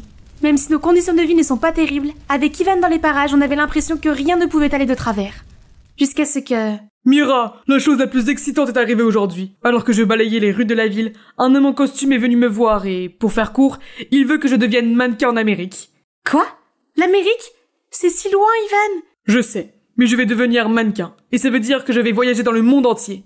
Je vais être comme un oiseau, et au bout d'un moment, je vous emmènerai aussi en Amérique. Je suis contente pour toi, mais je ne sais pas ce que je ferais sans toi. Oh, allez le génie. Tu peux m'écrire chaque semaine, et quand j'aurai gagné assez d'argent, je t'achèterai un téléphone pour qu'on puisse s'appeler en vidéo tout le temps. Tu promets? Je le jure sur ma vie. Ivan a quitté la maison quelques semaines plus tard, et depuis ce jour, la vie est nulle. Personne ne m'attendait à la maison après l'école tous les jours. Maman a dû travailler encore plus dur, et je me sentais seule et malheureuse. Chaque samedi, je marchais pendant 30 minutes jusqu'au bureau de poste, dans l'espoir de recevoir des lettres d'Ivan. Pas encore de lettres, ma chère. Je t'ai dit que tu n'avais pas besoin de venir à pied chaque semaine. Dès que tu auras une lettre, je me précipiterai sur mon vélo pour la livrer. Et si vous oubliez, ou si vous avez tellement de travail que vous n'arrivez pas à temps, ne vous inquiétez pas, j'aime marcher ici. Marcher, c'est bon pour la santé. D'accord. Nous avons un vieux vélo rouillé à l'arrière. Tu peux l'utiliser pour tes déplacements ici. Personne ne l'utilise. S'il te plaît, ne dis pas non. Ça me fait mal de te voir faire ce trajet fastidieux chaque semaine. Merci beaucoup, monsieur. C'est très gentil. Je vous promets qu'un jour, je vous rendrai votre gentillesse. Je sais que tu le feras. Je suis allée chercher le vélo avec enthousiasme. C'était probablement la première fois que je me sentais heureuse de quelque chose après le départ d'Ivan. Je pédalais en fredonnant ma chanson préférée quand j'ai heurté un rocher qui m'a fait perdre l'équilibre et tomber directement sur le trottoir. Oh mon Dieu, je suis vraiment désolée. Cela fait longtemps que je n'ai pas fait de vélo. Un vélo? Tu appelles ce piège mortel un vélo? Maintenant, je dois me faire vacciner contre le tétanos parce que cette saleté m'a touchée. Je suis désolée. Oui, le vélo est sale, mais je ne pense pas que tu puisses attraper des maladies. Et je suis censée te croire sur parole? Est-ce que tu sais au moins ce qu'est un vaccin contre le tétanos? Écoute, mon gars, j'ai dit que j'étais désolée. Et je ne sais pas ce que tu attends de plus de moi. Je suis vraiment désolée. Au revoir. Comment oses-tu? Reviens ici! Avec mon nouveau vélo, je passais plus souvent au bureau de poste. Mais la vie ne s'améliorait pas, car je n'avais toujours pas de nouvelles d'Ivan. Et plus tard, cet été-là, j'ai passé mon bac. Je savais que ma mère n'avait pas les moyens de payer l'université, alors j'ai trouvé un emploi en aidant le facteur à distribuer son courrier. Un jour, j'ai dû livrer le courrier au Santiago. C'était la famille la plus puissante de notre ville. Leur maison était un château. Mon cœur battait la chamade lorsque j'ai déposé le courrier dans leur boîte aux lettres, et alors que je me retournais pour partir, j'ai entendu une voix provenant des haies. Je me suis retournée et j'ai vu le garçon diabolique. Hé toi, c'est pas toi la fille qui m'a frappé l'autre jour? Pourquoi t'es là? Sécurité! Wow, attends, je fais juste mon travail. Je ne t'ai pas dérangé? Travail? Oh, avec ce piège mort? Je ne peux pas te laisser partir et blesser un autre innocent. Viens ici et remets-moi directement mon courrier. J'étais perplexe, mais bon, c'est les Santiago. Je ferais mieux de faire ce qu'ils disent, alors j'ai pénétré dans leur jardin pour rencontrer ce Diego arrogant. Mais ce n'était pas tout. Après cela, il ne m'a toujours pas laissé partir. Toute l'après-midi, il m'a demandé de juger ses peintures, de lui faire des recommandations pour le dîner, de choisir un nom pour son nouvel animal de compagnie, etc. Des trucs bizarres. Je suppose que les riches se sentent parfois seuls. Et ça a continué tous les jours suivants. Pourquoi les Santiago ont-ils autant de courriers? Et à chaque fois que j'arrivais à leur château, Diego était déjà là, près de la porte, à m'attendre, et me bombardait d'un millier de quêtes secondaires stupides. Il m'a même suivi lors de la distribution du courrier. Qu'est-ce que tu fais? Tu es trop riche et tu ne sais pas comment dépenser de l'argent et le temps? Eh bien, tu ne vois pas? Je les dépense tout pour toi. Oui, je suis flattée. Sérieusement, tu crois vraiment que notre famille reçoit autant de courriers tous les jours? Ce sont toutes mes lettres d'amour pour t'amener à moi. Soudain, il se penche pour m'embrasser, mais je l'évite. Pourquoi, tu ne m'aimes pas? Les gens comme moi ne peuvent pas aimer les gens comme toi. Tes parents détruiraient ma vie si nous étions ensemble. Regarde-moi, je ne laisserai jamais aucun mal t'arriver. Tu es la seule joie de ma journée, l'amour de ma vie. J'ai besoin de toi, fais-moi confiance. D'accord. Et c'est ainsi que nous avons commencé à sortir ensemble. Je ne le voyais pas comme ça au début, mais je crois que sa sincérité m'a touchée.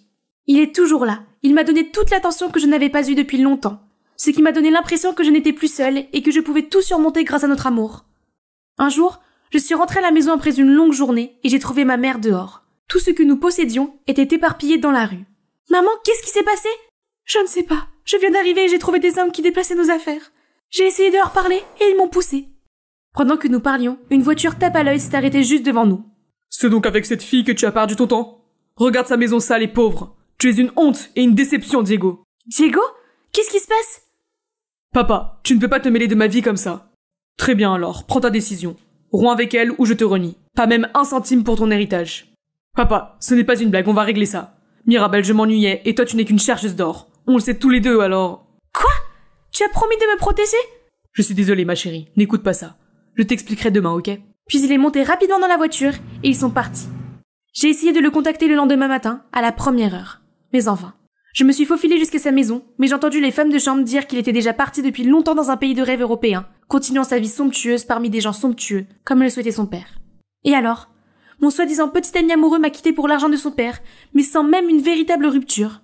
Tandis que sa famille détruit ma vie, nous a chassés de notre propre maison, et a même fait en sorte que ma mère soit licenciée de son travail. J'avais envie de m'effondrer. J'avais tout perdu. Cette vie n'en faisait qu'à sa tête, et j'avais envie d'abandonner. Mais en regardant maman, je n'ai pas pu m'y résoudre. J'aurais aimé qu'Ivan soit là. Il saurait comment arranger les choses. Car il n'abandonnerait jamais. C'est vrai! J'ai été élevée par mon merveilleux frère, et il est peut-être temps pour moi de canaliser sa force et de prendre sa place en gardant cette famille en vie et en bonne santé jusqu'à ce qu'il revienne. Alors, balayant la douleur, ma mère et moi avons rassemblé ce que nous pouvions. Et nous avons quitté la ville parce que nous savions que les Santiago ne nous laisseraient jamais avoir la paix. Nous sommes allés vivre chez une tante. Maman a trouvé un autre emploi et j'ai commencé à travailler comme assistante du juge au tribunal local pour la soutenir. Un jour, alors que j'étais en train de planifier des réunions, j'ai entendu une voix qui m'a fait l'effet d'une bombe. Pardon, est-ce que le juge est disponible pour me recevoir? Ivan? Mira! C'est vraiment toi? Oh, je te cherchais! Tu nous as quittés. Je t'ai attendu. Nous t'avons attendu pendant 2 ans. Je suis désolée, Mira. J'ai essayé de te rejoindre, mais l'Amérique était un enfer.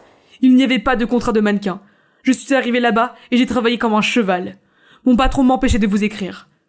Quand j'ai enfin pu écrire à la maison, je n'ai jamais eu de réponse. J'ai pensé que quelque chose était arrivé au gars, alors je suis rentrée à la maison il y a 3 mois. Et depuis, je vous cherche. Mira, la vie a été dure pour moi, et j'ai cru que je vous avais perdu, vous aussi. Je suis vraiment désolée. Tu es à la maison maintenant. Le retour d'Ivan a apporté de la joie dans nos vies. Mais il était très triste. Il n'était plus l'Ivan que je connaissais. Il ne faisait que dormir et être déprimé. Et cela me brisait le cœur de le voir ainsi. Ivan, il faut que tu t'en sortes. Qu'est-ce que je suis censé faire maintenant? Retourner balayer les rues, ou retourner en Amérique et repartir de zéro? Comment puis-je savoir que les choses seraient différentes maintenant? J'ai appris que si l'on veut faire bouger les choses, il faut le faire soi-même. Ivan, nous allons en Amérique. J'ai économisé mon salaire pour obtenir un diplôme universitaire, mais nous allons l'utiliser pour aller en Amérique. Tu as raison, il n'y a rien pour toi ici, et ça va être différent cette fois-ci, parce que tu vas nous avoir. Mais qu'en est-il de toi? Tu es censé aller à l'université. Oui, mais tu oublies que je suis un génie. Je trouverai toujours un moyen de faire marcher les choses. D'accord, faisons-le. L'Amérique était différente. Ivan a décroché un contrat de mannequin cette fois-ci. Et au bout de 6 mois, nous étions suffisamment à l'aise pour que ma mère n'ait pas besoin de travailler de longues heures. Tout allait pour le mieux. J'ai posé ma candidature pour une bourse nationale que j'ai gagnée. Et j'ai pu aller à la faculté de droit. Je suis sortie majeure de ma promotion et je n'oublierai jamais la joie qui se lisait sur les visages de ma mère et de mon frère lorsque j'ai lu mon discours de majeur de ma promotion le jour de la remise des diplômes. Madame, un client insiste pour vous voir. Je ne peux plus prendre de cas et je dois aller au tribunal dans 1 heure. Il insiste, ma. Très bien, faites-le entrer. Mira, c'est vraiment toi? Oh mon Dieu, j'ai vu à la télé le grand procès que tu as gagné, et j'ai su qu'il fallait que je vienne te voir. Diego? Bonjour, que puis-je faire pour toi? Waouh, tu es encore plus belle que dans mes souvenirs. Je me souviens... Je vais t'arrêter là. Je n'ai pas le temps de me remémorer les pires moments de ma vie. Sois rapide. Qu'est-ce que tu veux? Mirabelle, tu sais que j'ai dû faire ce que mon père voulait. Il allait me déshériter. Je ne voulais pas te faire de mal. Qu'est-ce que tu veux? D'accord, ma société. Nous avons un problème avec les impôts et nous avons besoin d'un bon avocat. Tout le monde te recommande comme étant la meilleure de la ville. Aide-moi, s'il te plaît, en souvenir du bon vieux temps. Le bon vieux temps? Je cracherai sur ce bon vieux temps. Tu te fais des illusions si tu crois que je t'aiderai un jour. J'espère que ton entreprise brûlera. C'était sympa de discuter avec toi, mais je dois aller au tribunal. Mon fiancé m'attend en bas. Au revoir, Diego. J'espère ne jamais te revoir. Maintenant, regardez cette fille qui domine la scène, qui réussit toutes les performances. Devinez quoi? C'est moi, je suis Rina, une beauté talentueuse comme ma mère, demi-grande, la célèbre chanteuse. En plus d'être une diva éblouissante, maman travaille aussi comme professeure de chant dans mon école, la Gloria Rowley Art Academy. Avoir les meilleurs professeurs ici pour m'aider à perfectionner toutes mes compétences, c'est génial, non? J'excelle dans tout ce que je fais. Être animatrice, danser, jouer la comédie, maîtriser le piano. Mais je savais que rien de tout cela ne satisferait vraiment ma mère parce qu'il y a un problème qui n'est pas si réjouissant.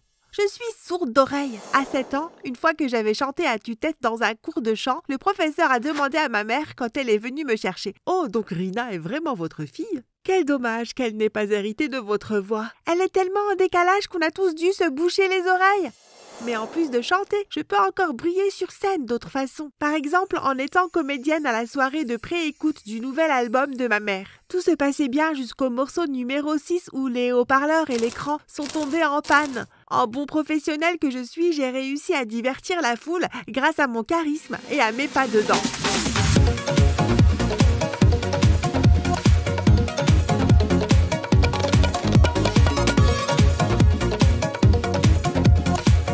Chante-nous une chanson aussi, s'il te plaît. Soudain, le reste du public acquiesce. J'ai hésité, puis j'ai décidé de me lancer. Juste une courte chanson, ça ne peut pas être si mal.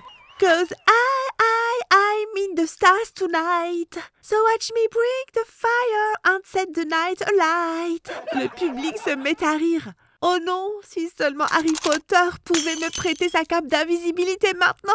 S'il vous plaît, aidez-moi. Soudain. Hey tout le monde, désolé pour les problèmes techniques.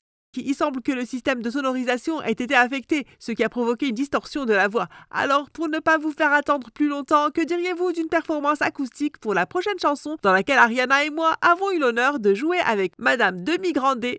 Je vous assure que vous ne pourrez vivre cette expérience nulle part ailleurs. La foule applaudit si fort qu'elle a dû oublier ma prestation désastreuse. Dieu merci.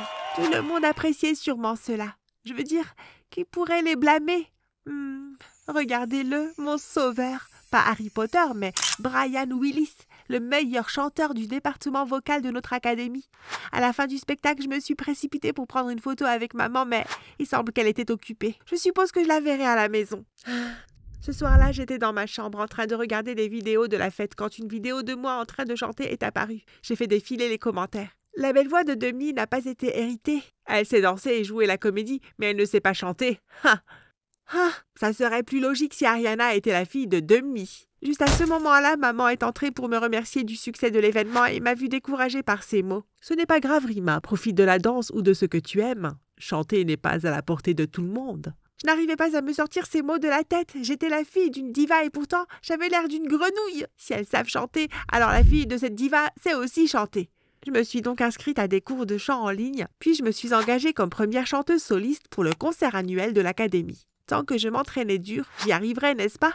C'est comme ça que j'ai perfectionné mes autres compétences. Maman m'a vu entraîner et a essayé de m'aider. Mais j'avais beau faire, je me trompais toujours de rythme. Je chantais comme si je lisais. Je chuchotais quand c'était trop bas. Je craquais ma voix quand c'était trop haut et je hurlais les mots. Chérie, pourquoi ne prépares-tu pas plutôt une danse? C'est plus ton truc. Laisse le chant à notre département vocal. Ariana le fera sûrement. Ah, Ariana par-ci, Ariana par-là. Je suis ta fille, pas elle. Je dois savoir chanter. Je regardais la liste des candidats inscrits et je me sentais nerveuse, mais Brian est apparu à côté de moi. Oh, tu veux suivre la voie du chant? Si c'est le cas, je te soutiendrai toujours. Il m'a remis du matériel pour un entraînement vocal de base. Je pensais à sa gentillesse quand Ariana et ses amis sont passés. Oh, alors toi et Brian, vous essayez de faire le solo d'ouverture? Non, juste moi. Évidemment, comment Brian pourrait-il rivaliser avec sa copine? Ariana est sa copine? Donc Brian ne m'aimait pas du tout, il était juste poli. Lui et maman pensaient que j'étais qu'une ratée et qu'Ariana était la tête d'affiche. Je me suis donc entraînée jour et nuit pour leur prouver qu'ils avaient tort. J'ai également posté un petit clip de mon chant sur le forum et j'ai dit que si les gens votaient pour moi, je donnerais un méga spectacle avec des chants et des danses. Le lendemain, l'école a annoncé les 2 premiers candidats ex-aequo pour le solo d'ouverture, Ariana et moi. J'étais très excitée, mais j'ai entendu des murmures. Tu as voté pour elle? Pour de vrai?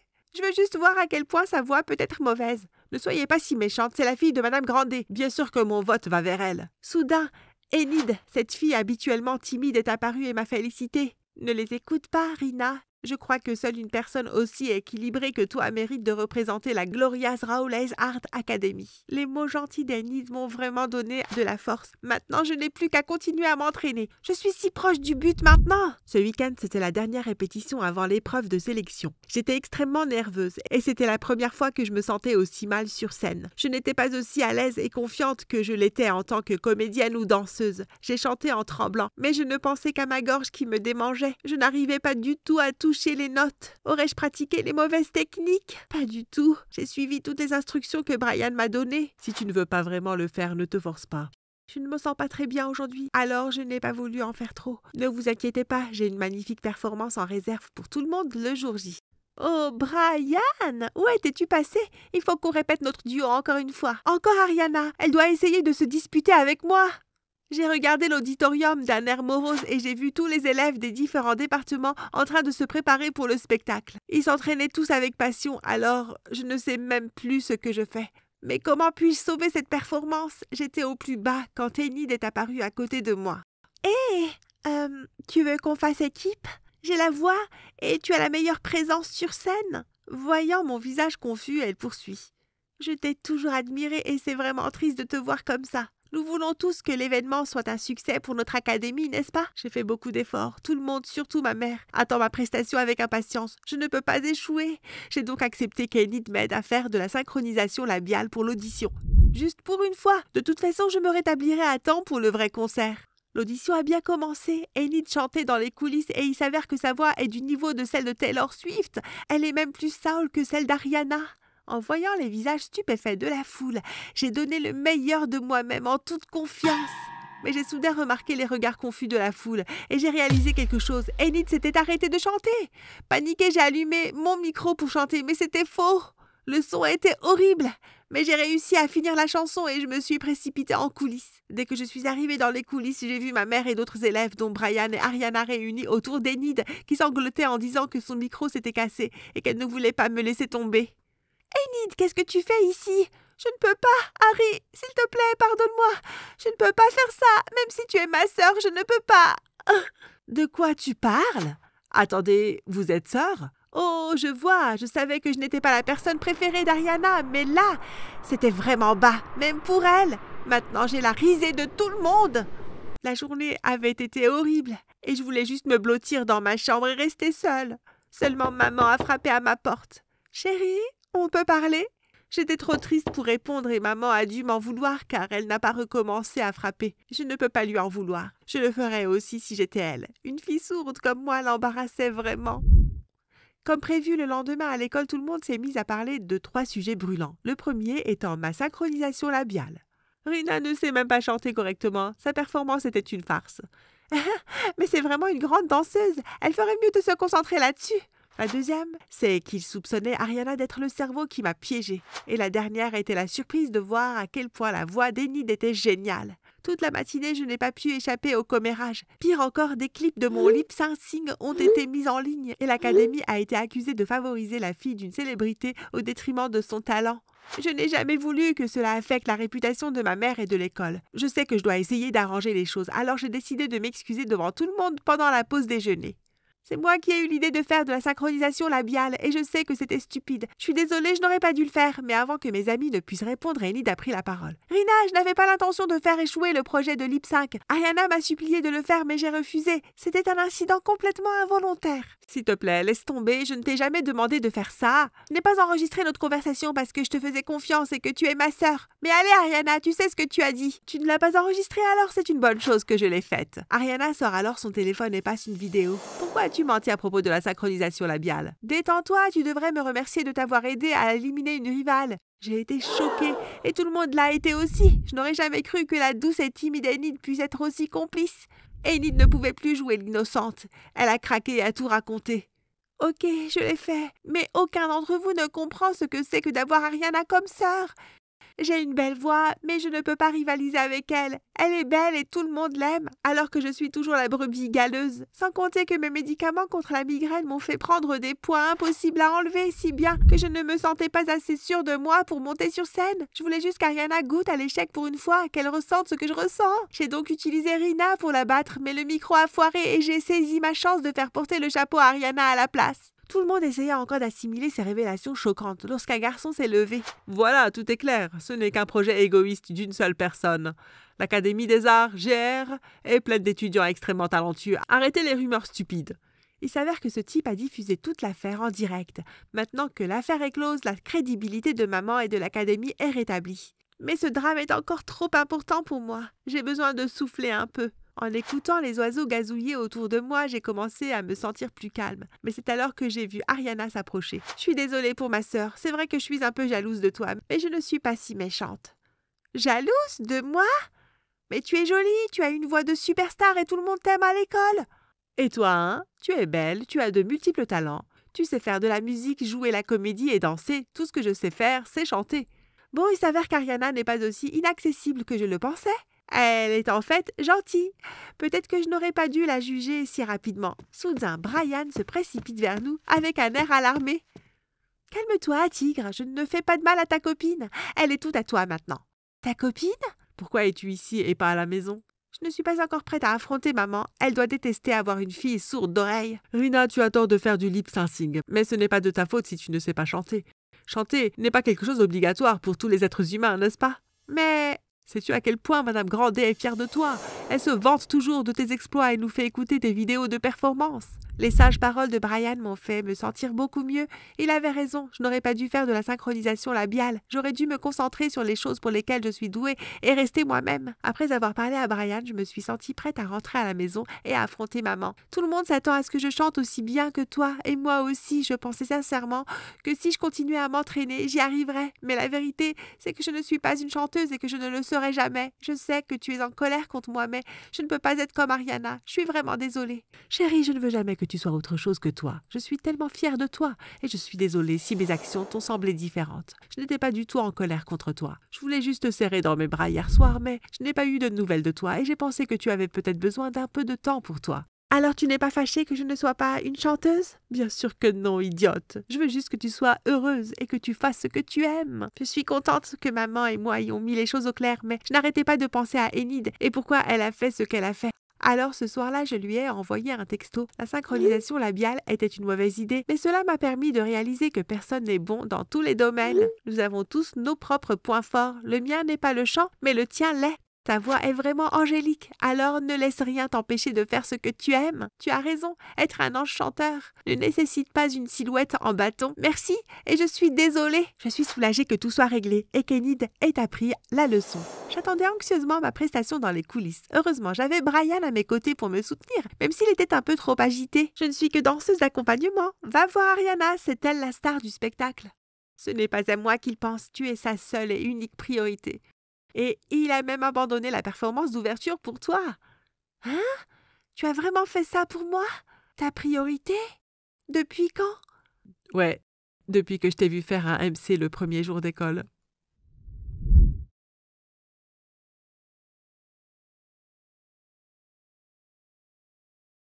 Bonjour, je m'appelle Béatrice Legrand. Je suis la fille unique de 2 scientifiques de renommée mondiale spécialisés dans les fusées. Depuis que je suis toute petite, on m'emmène à chaque fois qu'ils font une apparition à la télévision.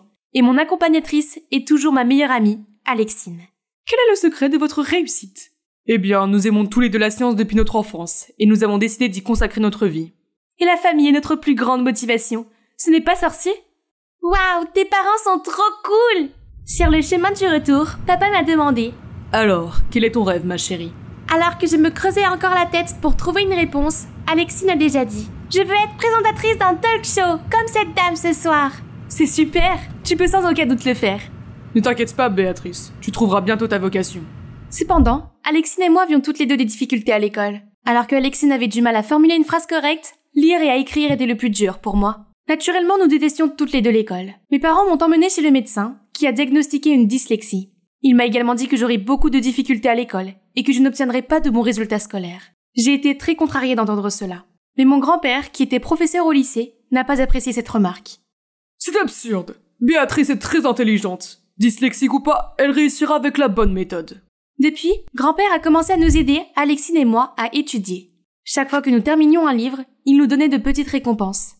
Il nous a également initiés au sport, aux arts, et nous a même emmenés dans des endroits sympas comme des musées, des galeries et des aquariums. Dès que j'ai mis les pieds dans l'aquarium, j'ai su que cet endroit était fait pour moi. Parce que... les dauphins?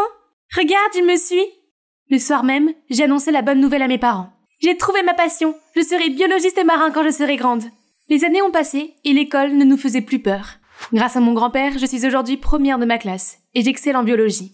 La dyslexie n'a pas eu beaucoup d'effet sur moi. Quant à Alexine, elle s'est débarrassée de son bégaiement et est devenue beaucoup plus sûre d'elle. Nous sommes comme Superman et Batman, toujours côte à côte pour réaliser notre propre rêve. Professeur Coleman, pouvez-vous nous parler de votre dernière recherche sur la vie marine? Il s'agit de l'œuvre de ma vie qui est en cours d'élaboration depuis une dizaine d'années. Nous avons toutes les deux été admises dans un lycée d'élite, ce qui serait un bon tremplin pour notre avenir.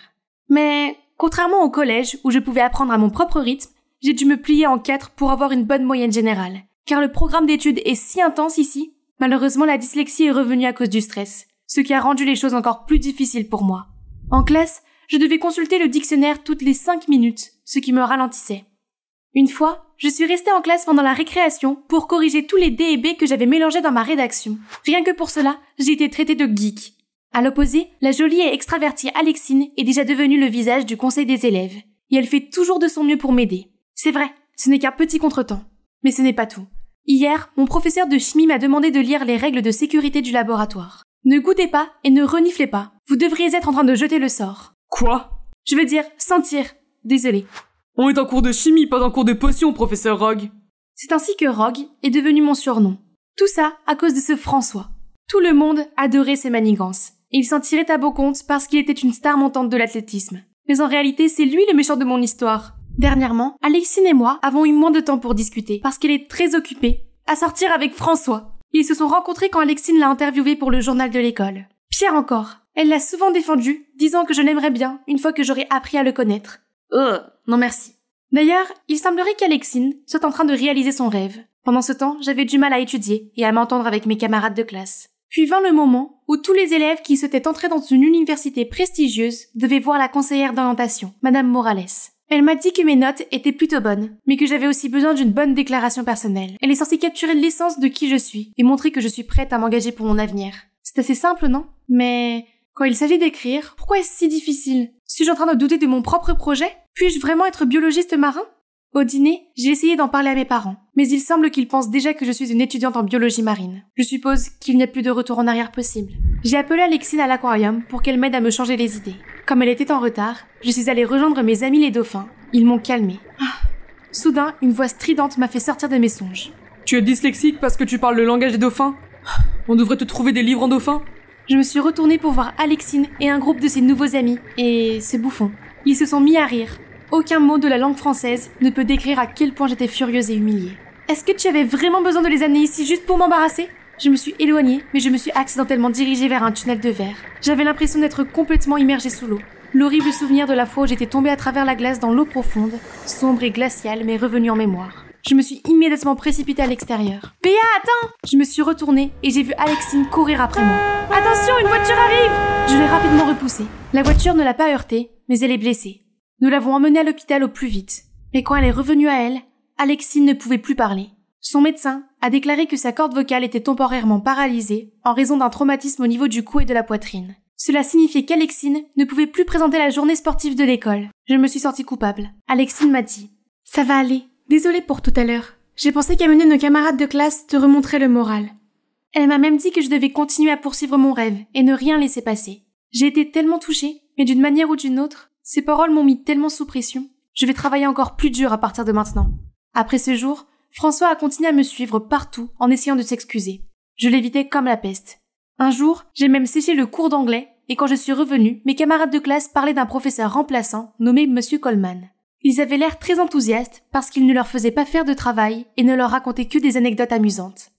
Hein? Ce nom me dit quelque chose. Plus tard, mes soupçons ont été confirmés par le regard furieux et déçu de mon grand-père à la sortie de l'école. Je suis évidemment rentrée à la maison dans une tempête déchaînée.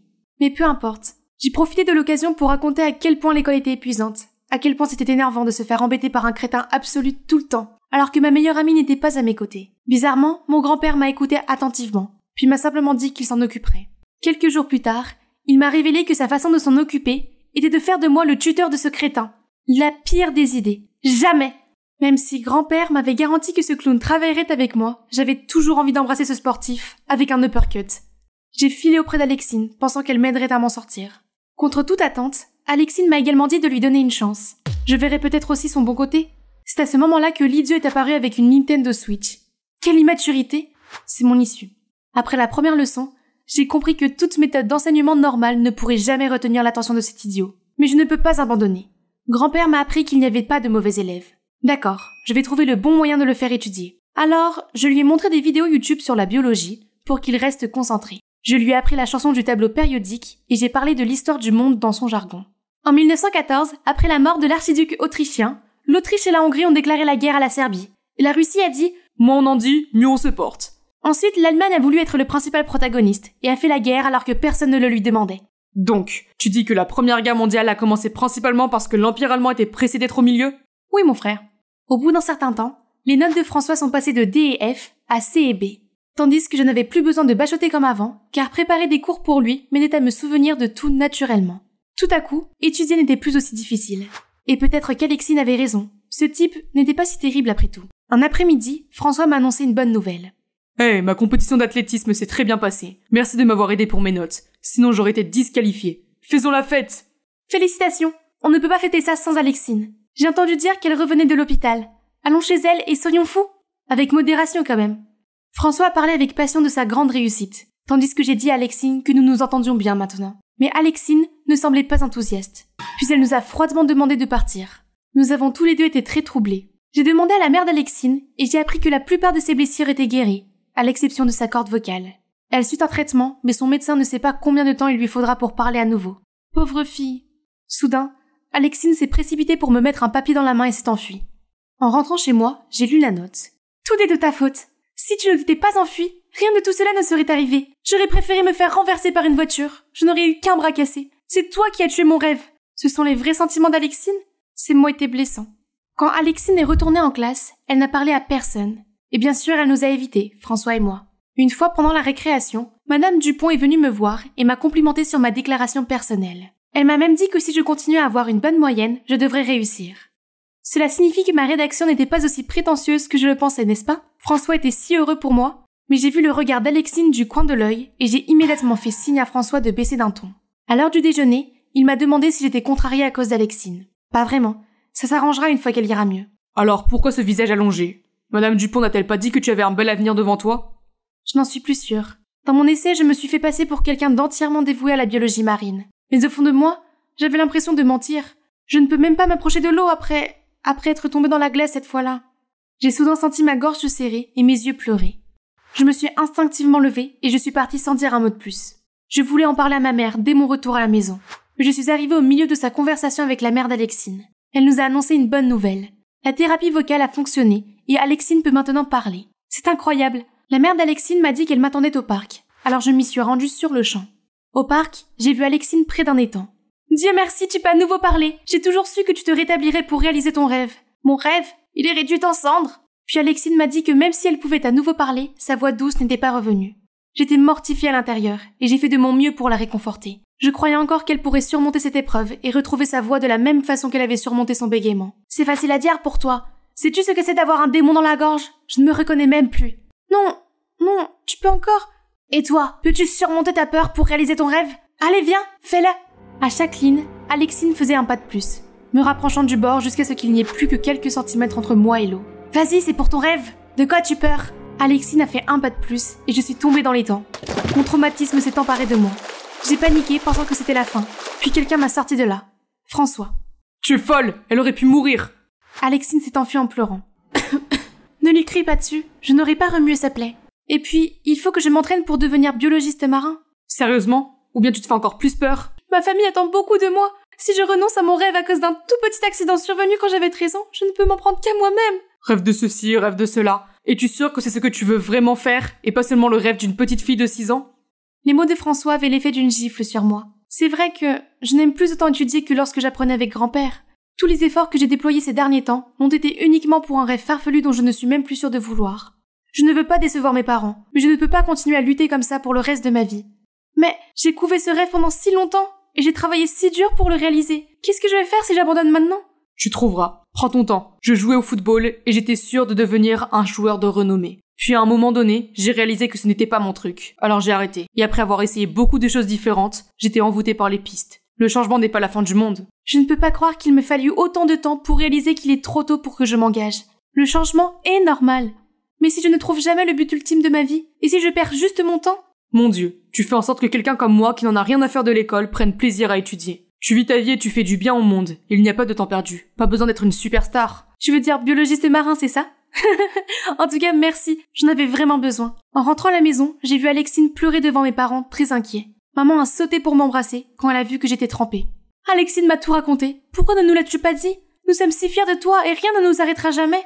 Alors, Alexine a déjà révélé à mes parents ma peur de l'eau à la suite de cet accident quand j'avais 13 ans et combien j'ai essayé de surmonter cette peur pour réaliser mon rêve d'enfance. Il m'est très difficile d'en parler. Surtout parce que je ne peux pas m'avouer que cet accident m'a laissé des séquelles. Alors j'ai refoulé ma douleur pendant tout ce temps. Le fait d'en parler maintenant à mes 2 parents m'a libérée. Heureusement, ils sont très compréhensifs et m'ont laissé le temps de trouver ma véritable vocation.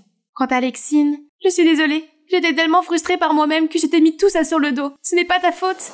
Il s'est avéré que lorsqu'Alexine s'est enfuie, elle se cachait derrière un buisson et a entendu ma conversation avec François. Son point de vue étonnamment sage l'a également touchée. Alexine a dit qu'elle continuerait à suivre la thérapie aussi longtemps qu'il le faudrait. Oui, je crois en toi. Si la thérapie vocale ne marche pas, devenir une star du rock ne me semble pas si mal.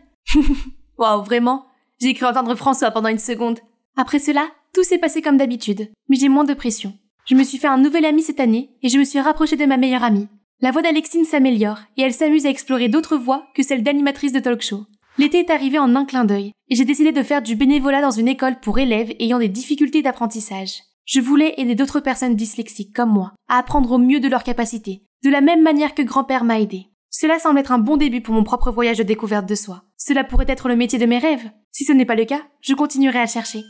J'ai levé l'arc, hyper concentrée. La cible était juste devant moi. Regarde-moi conquérir. Seulement, grand-père, celui-là aurait fait mouche. Oh, je te taquine. Tu deviens vraiment douée, ma puce. Bonjour, je m'appelle Gina et j'adore le tir à l'arc. C'est mon grand-père, ma seule famille, qui m'a fait découvrir ce sport. Il m'a toujours encouragée à participer à des concours, disant que j'avais un don pour ça. Mais la compétition, c'est pas vraiment mon truc. Parler à des inconnus était déjà un défi pour moi. Mais ma seule amie, Bailey, est charmante et joyeuse. Nous étions proches depuis l'enfance jusqu'au jour où nous sommes devenus colocataires au lycée de la ville. Ma nouvelle vie promet du plaisir et de l'excitation. Mais mon grand-père me manquait beaucoup et je lui écrivais souvent. « Cher grand-père, ma vie ici est merveilleuse. La chambre est belle, propre et bien rangée et chaque matin, la musique apaisante diffusée par le haut-parleur me rappelle les moments où nous jouions de la musique et prenions le thé ensemble. « Bailey, baisse le son et vas-tu faire quelque chose pour ton désordre ?»« Mon Dieu, c'est un désordre organisé. Demandez-moi n'importe quoi et je peux le trouver immédiatement. Au fait, il y a une fête de bienvenue pour les nouveaux ce soir, on y va ? Non, je suis trop fatiguée. Allez, Gina, ça va être sympa, tu te feras de nouveaux amis aussi. C'est juste... Ok, reste ici alors, je m'en vais. Je me suis sentie un peu vide. Je n'avais jamais remarqué que Bailey et moi étions si différentes jusqu'à récemment. Bailey est un papillon social qui se fait facilement de nouveaux amis. Et moi, j'étais introvertie et réservée. Je peux pas continuer à être comme ça. Je suis venue en ville pour l'expérience. Alors quand Bailey m'a demandé d'aller à la fête de l'école, j'ai tout de suite accepté. Le jour venu, pendant que Bailey discutait et rigolait avec d'autres élèves, j'ai juste distraitement disparu à l'arrière-plan. Comme Bailey ne semblait pas remarquer mon absence, j'ai décidé de regarder autour de moi. Soudain, un cri m'a fait sursauter. « Voleur! Voleur !» Je me suis retournée pour voir un voleur s'enfuir avec le sac à main d'une fille. Sans réfléchir, j'ai attrapé un arc et des flèches à proximité et j'ai tiré sur lui. C'est alors que j'ai vu une autre flèche voler dans la même direction. Les 2 flèches ont touché le voleur en pleine tête et l'ont projeté au sol. Je cherche l'autre archer et je vois le dieu grec Apollon qui me regarde aussi. Il s'est ensuite occupé du voleur et j'en ai profité pour quitter les lieux discrètement. J'étais encore en train de rêvasser de ce type quand Bailey est entré en trombe avec un groupe d'amis. Je me suis rapidement transformée en burrito et j'ai fait semblant de dormir. Mais Bailey m'a brutalement déplié avec un large sourire. « Hey Jay, j'aimerais te présenter quelqu'un. Samantha, responsable du club de tir à l'arc de l'école. Bailey m'a dit que tu étais assez bien. » Oui, en quelque sorte. « Eh bien, nous cherchons de nouveaux membres. Tu devrais venir. » « Je ne manquerai pas de passer. Merci. » Le lendemain, après l'école, j'ai visité le club de tir à l'arc et j'ai vu un visage familier. C'est le gars d'hier. Oh, il souffle aussi sur la flèche comme grand-père. C'est trop mignon. Oups, c'est raté. Est-ce que j'hallucine ou est-ce qu'il marche vers moi? Bonjour, tu étais à la fête de l'école? Ton tir était phénoménal. Je m'appelle Chris, au fait. Je suis Gina. Alors, tu es nouvelle ici? En fait, je ne sais pas encore si je vais m'inscrire. Eh bien, que dirais-tu d'une petite démonstration? Paniquée, j'ai essayé de tirer avec les mains tremblantes et j'ai complètement raté mon coup. Désolée. Détends-toi, tu vas y arriver. Il s'est penché sur moi. Mon cœur battait à tout rompre. J'ai pris une grande inspiration. J'ai soufflé doucement sur la mèche et cette fois, j'ai atteint la cible. Tu vois, tu as fait un super tir. Tu devrais avoir plus confiance en toi pour que plus de gens puissent te connaître. Alors, Chris aime des personnes extraverties? Il a raison. Ça doit être génial d'être entouré d'une fille extravertie comme Bailey. Elle n'est là que depuis une semaine et connaît déjà la moitié d'école et tout le monde l'adore. Plus tard dans la journée, après avoir lutté contre moi-même, j'ai décidé de demander de l'aide à Bailey. De l'aide? Pourquoi faire? Aide-moi à être une extravertie. Tu es très bien comme tu es, pourquoi changer? À ce moment-là, Samantha est venue la chercher pour aller à une fête. Tu veux te joindre à nous? Ah, tu préfères rester ici et lire, c'est ça? Tu me connais. Puis Bailey est partie, comme ça. D'accord, si elle veut pas m'aider, je le ferai moi-même. Il est temps de sortir de mon cocon. J'ai donc passé les heures suivantes à me refaire une beauté. Pas mal, non? Quand je suis arrivée à la fête, tout le monde m'a regardé bouche bée. Eh, c'est toi le soleil? Parce que ta beauté m'aveugle. Si c'est le cas, tu devrais rester à 93 millions de kilomètres de moi. Même si j'avais envie de rentrer chez moi, une voix dans ma tête n'arrêtait pas de crier. Socialise-toi! Sur Internet, on dit que les extravertis sont toujours prêts à se faire des amis, comme Bailey qui fait partie de toutes les conversations. J'ai donc rassemblé tout mon courage pour me jeter dans le groupe le plus nombreux qui parlait d'animaux arctiques mignons. Je me suis souvenu d'un conseil de communication. Mener la conversation. Et c'est ce que j'ai fait. N'est-ce pas si triste que ces animaux perdent leur habitat à cause du changement climatique? Pendant les 5 minutes suivantes, j'ai monologué sur le sujet, mais il n'avait pas l'air très intéressé. D'accord, plan B. Bailey sait aussi toujours comment se démarquer, alors, quand tout le monde a commencé à danser, je me suis mise au milieu de la salle et j'ai dansé de tout mon cœur. Mais après, on m'a regardé comme si j'étais une extraterrestre, y compris Chris. Quand je suis enfin rentrée, je me sentais totalement vaincue. Tu veux vraiment être extravertie? J'en ai besoin, Bailey. Si c'est le cas, peut-être vas-y doucement et ne te pousse pas trop. Tu n'es pas obligée de devenir extravertie tout de suite. Bailey ne me croyait pas capable de le faire. Très bien, je vais lui montrer qu'elle n'est pas la seule extravertie à être charmante. La première chose à faire était de rejoindre le club de tir à l'arc. Ce serait ma meilleure chance d'impressionner Chris. Pour attraper l'embarras de la soirée, je me suis enhardie et j'ai abordé le gars le plus enjoué de la salle. Salut, je suis Gina. J'aime bien ton t-shirt. Merci. Je m'appelle Patrick. Patrick est le président du conseil des élèves. Il est ici pour aider à promouvoir le club. Ensuite, chaque fois que Chris passait, j'essayais de plaisanter avec Patrick, même s'il semblait distrait. Mais Chris s'est détourné et a eu l'air mécontent. Gina, qu'est-ce qui se passe entre toi et ce Chris? Il n'arrête pas de regarder par ici. Oh, Chris, c'est juste un camarade de club. C'est peut-être parce qu'il ne m'aime pas beaucoup. C'est un truc de garçon. Bref, je pense m'inscrire à ce club. Tu veux bien m'apprendre? Bien sûr. Après cela, Patrick et moi avons souvent pratiqué le tir à l'arc ensemble. J'étais trop excitée et j'ai placé la cible aussi loin que possible. J'ai tiré sur la corde de toutes mes forces et j'ai essayé de rester calme pendant que la flèche atteignait le centre. De nulle part, Chris a surgi. Génial, Gina, c'est le meilleur tir que j'ai jamais vu. Impressionnant, Gina. Tu veux prendre un verre avant de m'apprendre à faire ça? À ce moment-là, Chris m'a offert une bouteille. Tu aimes le jus de pomme, non? Que tu ne buvais que ça à la fête. Ah! Il a remarqué. Merci. Tu veux que je te ramène plus tard? Enfin une occasion de se rapprocher de Chris. Je vais te conduire, Gina. Je connais mieux cette route. J'allais dire non, mais Patrick m'avait déjà entraîné. Pourquoi a-t-il gâché mon moment de romantisme? Peut-être qu'il m'aimait bien aussi, mais j'avais déjà les yeux rivés sur Chris. Chris semblait s'intéresser à moi, mais il en faudrait un peu plus pour que nous formions un couple. Tout se mettait en place et j'avais l'impression de devenir plus sociable. Même s'il m'arrivait parfois de faire des détours ou de me cacher dans les toilettes, les choses se passaient bien avec Chris. Mais le lendemain, j'ai vu Bailey et Chris se tenir par le bras et rire joyeusement dans la rue. Ils sortent ensemble? Alors pourquoi Chris m'a donné de l'espoir et fait comme s'il tenait à moi? Tous mes efforts n'ont servi à rien. Même si j'essayais évidemment de ressembler à Bailey, Chris préférait l'original, évidemment. Je suis allée dans ma chambre peu avant que Bailey, joyeuse comme à son habitude, ne revienne. Tu as l'air très heureuse. Un rendez-vous galant? Non, pas du tout. On a des secrets maintenant? Bien sûr que non. Du coup, qu'est-ce que tu fais aujourd'hui? Elle tourne autour du pot, hein? Elle est clairement amoureuse de Chris, mais pourquoi garder le secret? Juste pour pouvoir jouer avec les sentiments des autres? Après cela, j'ai refusé de parler à Bailey et j'ai évité Chris. Chaque fois qu'il me saluait, je faisais semblant de ne pas le voir. Et s'il s'approchait de moi, je demandais à Patrick de me raccompagner. C'était mesquin, mais que puis-je faire d'autre? Dans la voiture de Patrick, j'ai reçu les textos de Chris. Il voulait probablement s'amuser avec moi, alors j'ai éteint mon téléphone. Tout va bien? Oui, ça va. Tu n'es pas une très bonne menteuse, mais j'ai ce qu'il faut pour te remonter le moral. Plus tard, nous nous sommes arrêtés dans un endroit calme avec une vue imprenable. Mais aussi magnifique que ce soit le coucher de soleil, je sentais toujours la tristesse m'envahir. Tu veux en parler? Et je l'ai fait, vraiment. Cela m'a fait du bien de pouvoir enfin m'exprimer. Patrick a écouté patiemment en hochant de la tête. Quand j'ai fini, c'était déjà le crépuscule. Merci d'avoir écouté ma diatribe. Bien sûr, quand tu veux. Je veux être là pour toi, Gina. Et je ne te ferai jamais de mal. Je sais que tu aimes Chris, mais je tiens vraiment à toi. Tu es une vraie perle cachée et je veux t'aider à être ce que tu es censé être. J'ai été surprise. À ce moment, Patrick est devenu encore plus attirant que je n'avais jamais pensé. Peut-être que je devais être avec quelqu'un comme lui et oublier ces personnes toxiques. J'ai donc accepté de sortir avec lui. Le lendemain, Patrick l'a déjà rendu public. Tu vois, c'est ce qu'un mec bien ferait. Il m'a emmené au spa, a cuisiné pour moi et a toujours été si gentil. Je n'avais jamais ressenti cela pour quelqu'un d'autre. Et ça ressemblait à de l'amour. Cependant, ce n'était pas toujours facile d'être la copine de Patrick. Il assistait à des tonnes d'événements en tant que président du conseil d'élèves et m'a emmené avec lui. Patrick parlait à tout le monde, tandis que je me tenais maladroitement debout. Je voulais le rejoindre, mais je savais pas comment faire. D'accord.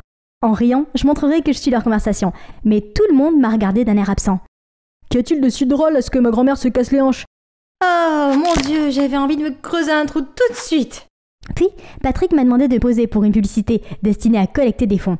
Les photos sont devenues virales et je suis devenue populaire. Les gens voulaient se lier d'amitié avec moi partout où j'allais et c'était épuisant. Quand je l'ai dit à Patrick, il m'a répondu « C'est bien, tu seras le visage de ce fonds, ce qui aidera beaucoup de gens, comme Katniss Everdeen et la première rébellion. Je suis très fière de t'avoir comme petite amie. Continuons comme ça, d'accord ?» Il y a toujours quelque chose qui ne me plaît pas. Mais n'est-ce pas la vie dont j'ai toujours rêvé? J'étais si occupée par les projets de Patrick que je n'avais plus de temps pour moi. J'ai même oublié d'écrire à grand-père et ça fait longtemps que je n'étais pas allée au club de tir à l'arc. Bailey a essayé de me rattraper mais je l'ai toujours ignoré. Nous nous sommes éloignés, même si nous partagions la même chambre. Le spectacle d'aujourd'hui a été annulé, alors j'ai profité de l'occasion pour passer au club. Je me suis sentie plus à l'aise et plus libérée à chaque flèche que j'ai tirée. Je me sentais enfin à nouveau moi-même. Quand j'ai fini, j'ai surpris Chris en train de me regarder. J'ai été immédiatement troublée et j'ai essayé de partir, mais Chris m'a suivi. Gina, je ne te reconnais même plus. C'est comme si tu essayais d'être quelqu'un que tu n'es pas. Es-tu vraiment heureuse? C'est toi qui es faux. Tu aimes les papillons sociaux, n'est-ce pas? Si j'arrête d'essayer, je vais redevenir invisible. C'est juste que tu n'aimes pas Patrick et que ça te dérange qu'il soit mon petit ami. Tu as raison, je ne l'aime pas. Mais ça n'a rien à voir avec ça. Ne voulant plus entendre ces mensonges, je suis partie en claquant la porte. Mais même si je ne voulais pas croire Chris, ces paroles m'ont fait réfléchir. Bailey m'attendait dans notre dortoir. Elle avait l'air un peu timide. Comment ça se passe entre toi et Patrick? Est-ce que tout va bien? Bien sûr. Tu as un problème avec nous? Oh, tu veux venir avec moi après l'école demain? Je veux te montrer quelque chose. Je l'ai suivi par curiosité. Bailey m'a conduit à l'arrière de l'école, puis m'a demandé de me cacher dans un coin et d'attendre. C'est alors que j'ai vu Patrick. Il a entouré Bailey de son bras, qu'il a aussitôt repoussé. Allez, je sais que tu as un faible pour moi, Bailey. Pourquoi tu ne me laisses pas tranquille? Tu as littéralement une petite amie. Gina, je me sers de cette fille juste pour me faire un peu d'argent rapidement.